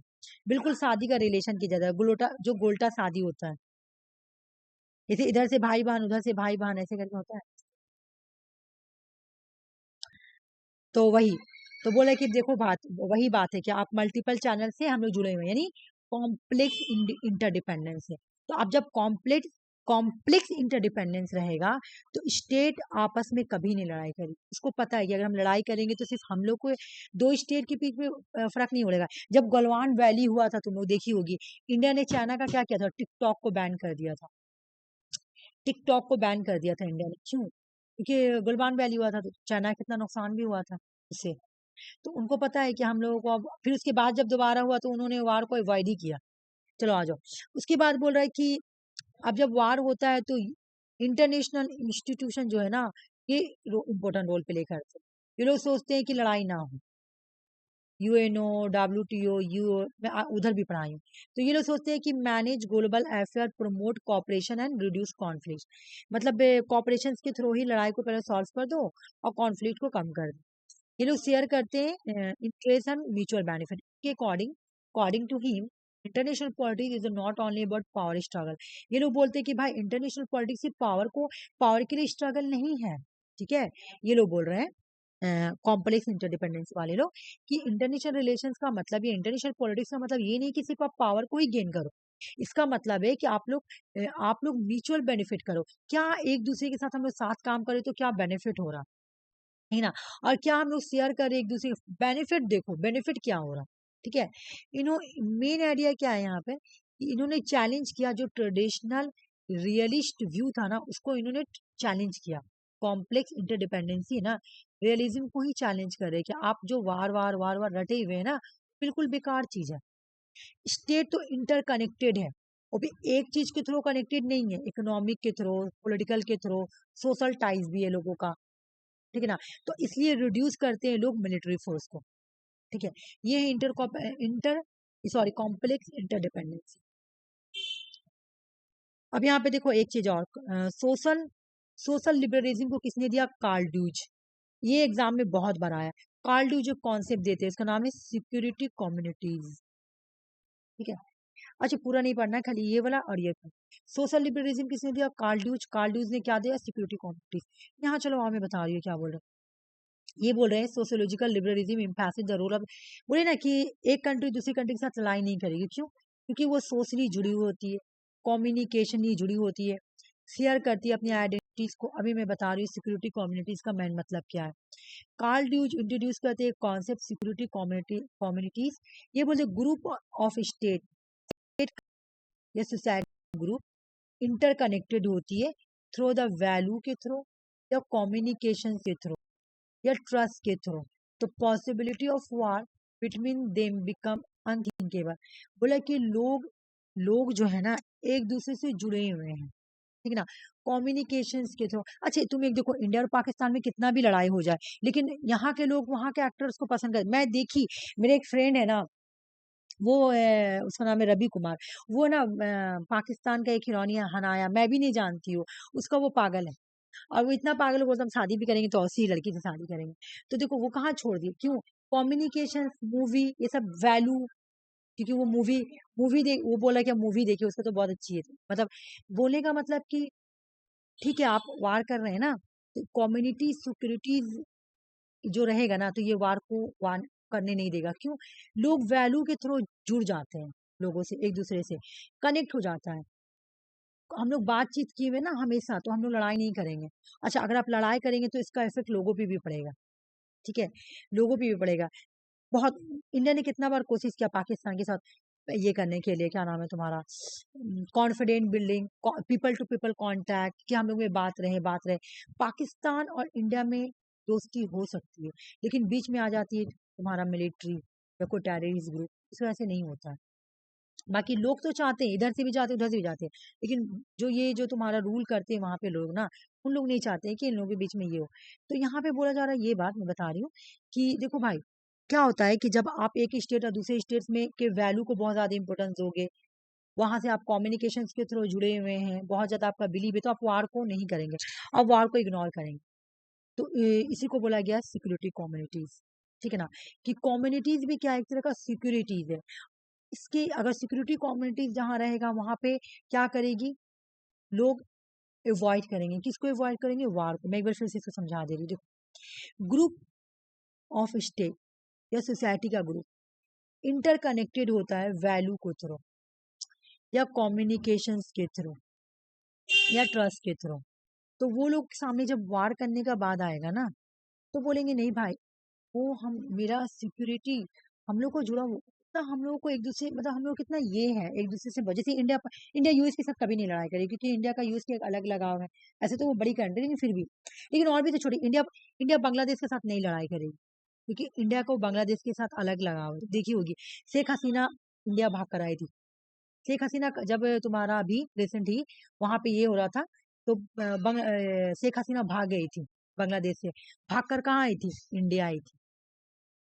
इंडिया बांग्लादेश के साथ नहीं लड़ेगी, क्यों क्यों नहीं लड़ेगी इंडिया, क्योंकि मेरा बार बार डिस्कनेक्ट हो जाए। अच्छा अच्छा ठीक है, एक बार फिर से रिज्वाइन करो ना, थोड़ा सा और है ना, कंप्लीट करा देंगे तो ठीक रहेगा। एक मिनट से मैसेज कर देंगे तो वेट करेगी मेरा, एक सेकंड। एक्चुअली में ना वाईफाई नहीं चल रहा है। ओके रिकॉर्डिंग देखें।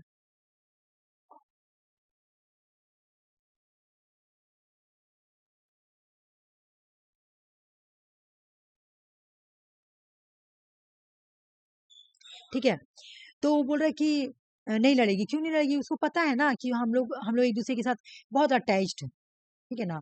हम लोग बहुत अटैच्ड है, हम लोग को एक दूसरे पे ट्रस्ट है, वो कभी नहीं लड़ाई करेगी, ठीक है। तो इसलिए तो ये सिक्योरिटी कम्युनिटीज देते हैं। फिर कम्युनिकेशन नेटवर्क, वही बात एक ही बात बोल रहा मैं, खाली इसको ऐसे ही बड़ा लिख दी हूँ। ये बोलते हैं कम्युनिकेशन नेटवर्क से भी जब एक कंट्री दूसरी कंट्री से जुड़ी हुई, ये बातचीत वाला बियॉन्ड स्टेट सेंट्रिक व्यू। जब वार करने के बारी आएगा ना, तो वार नहीं करेंगे, वो वैल्यू को देखेंगे कि लोग पीपल टू पीपल रिलेशनशिप है, एक दूसरे के साथ कितना दोस्ती है। हालांकि हम लोग का बांग्लादेश के साथ कोई रिलेशन नहीं है, लेकिन हम लोग के प्राइम मिनिस्टर का दोस्ती चलता है प्राइम मिनिस्टर के साथ, है ना। इसलिए वो बांग्लादेश को बहुत ज्यादा इंपॉर्टेंस देती है। मैं बताई भी थी कि जब G20 हुआ था इंडिया में, तो सिर्फ कोई कंट्री को गेस्ट नहीं बुलाया था इंडिया, लेकिन बांग्लादेश को एज ए गेस्ट बुलाया था। सोच लो कितना दोस्ती है, ठीक है। तो वो कभी वार नहीं, क्योंकि हम लोग एक दूसरे से जुड़े हुए हैं। अगर बांग्लादेश वार भी करना चाहेगी या इंडिया वार करना चाहेगी, तो किसी ना किसी तरह वो आपस में कॉपरेशन कर लेगी। क्यों भाई, क्योंकि हम लोग एक दूसरे से कम्युनिकेशन के थ्रू वैल्यू के जुड़े हुए हैं, ठीक है, इसलिए। तो ये तुमको यहाँ पे से दो चीज याद करना है कि सोशल लिबरलिज्म से कौन जुड़ा हुआ, तो कार्ल ड्यूज ने क्या दिया था, तो सिक्योरिटी कम्युनिटीज दिया था। आई थिंक मेरे ख्याल से बस लास्ट ये वाला है, बाकी एमसीक्यू क्वेश्चन है। हाँ, लिबरलिज्म इंस्टीट्यूशनलिज्म को दो पार्ट में बांटा गया है, फंक्शनलिज्म और न्यू फंक्शनलिज्म। एग्जाम में आया हुआ क्वेश्चन है।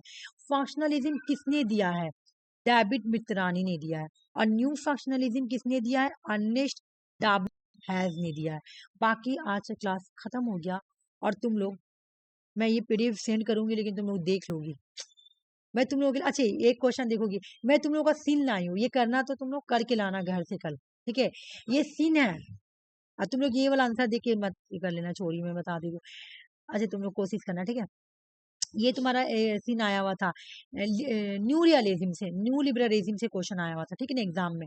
देखो, केनेथ वॉल्स, इसमें से कौन सा, ये बुक किसने लिखा, कौन सा रियलिस्ट नहीं है, और क्या बेटर होगा अकॉर्डिंग टू वर्ल्ड्स के अकॉर्डिंग, न्यू रियलिस्ट कब स्टार्ट हुआ, इवोल्यूशन कब हुआ इसका, ये सब दिया हुआ है। तो तुम लोग इसको बना के कर लेकर आना, सब बना के लाना, ठीक है, सारे लोग बना के लाना, ठीक है, सारे लोग बना के लाना, इसलिए मैं लाई हूँ इसको। तो बस आज का क्लास में यहीं तक रख रही हूँ, और अगर कुछ नहीं समझ में आ रहा तो तुम लोग क्लास समझ में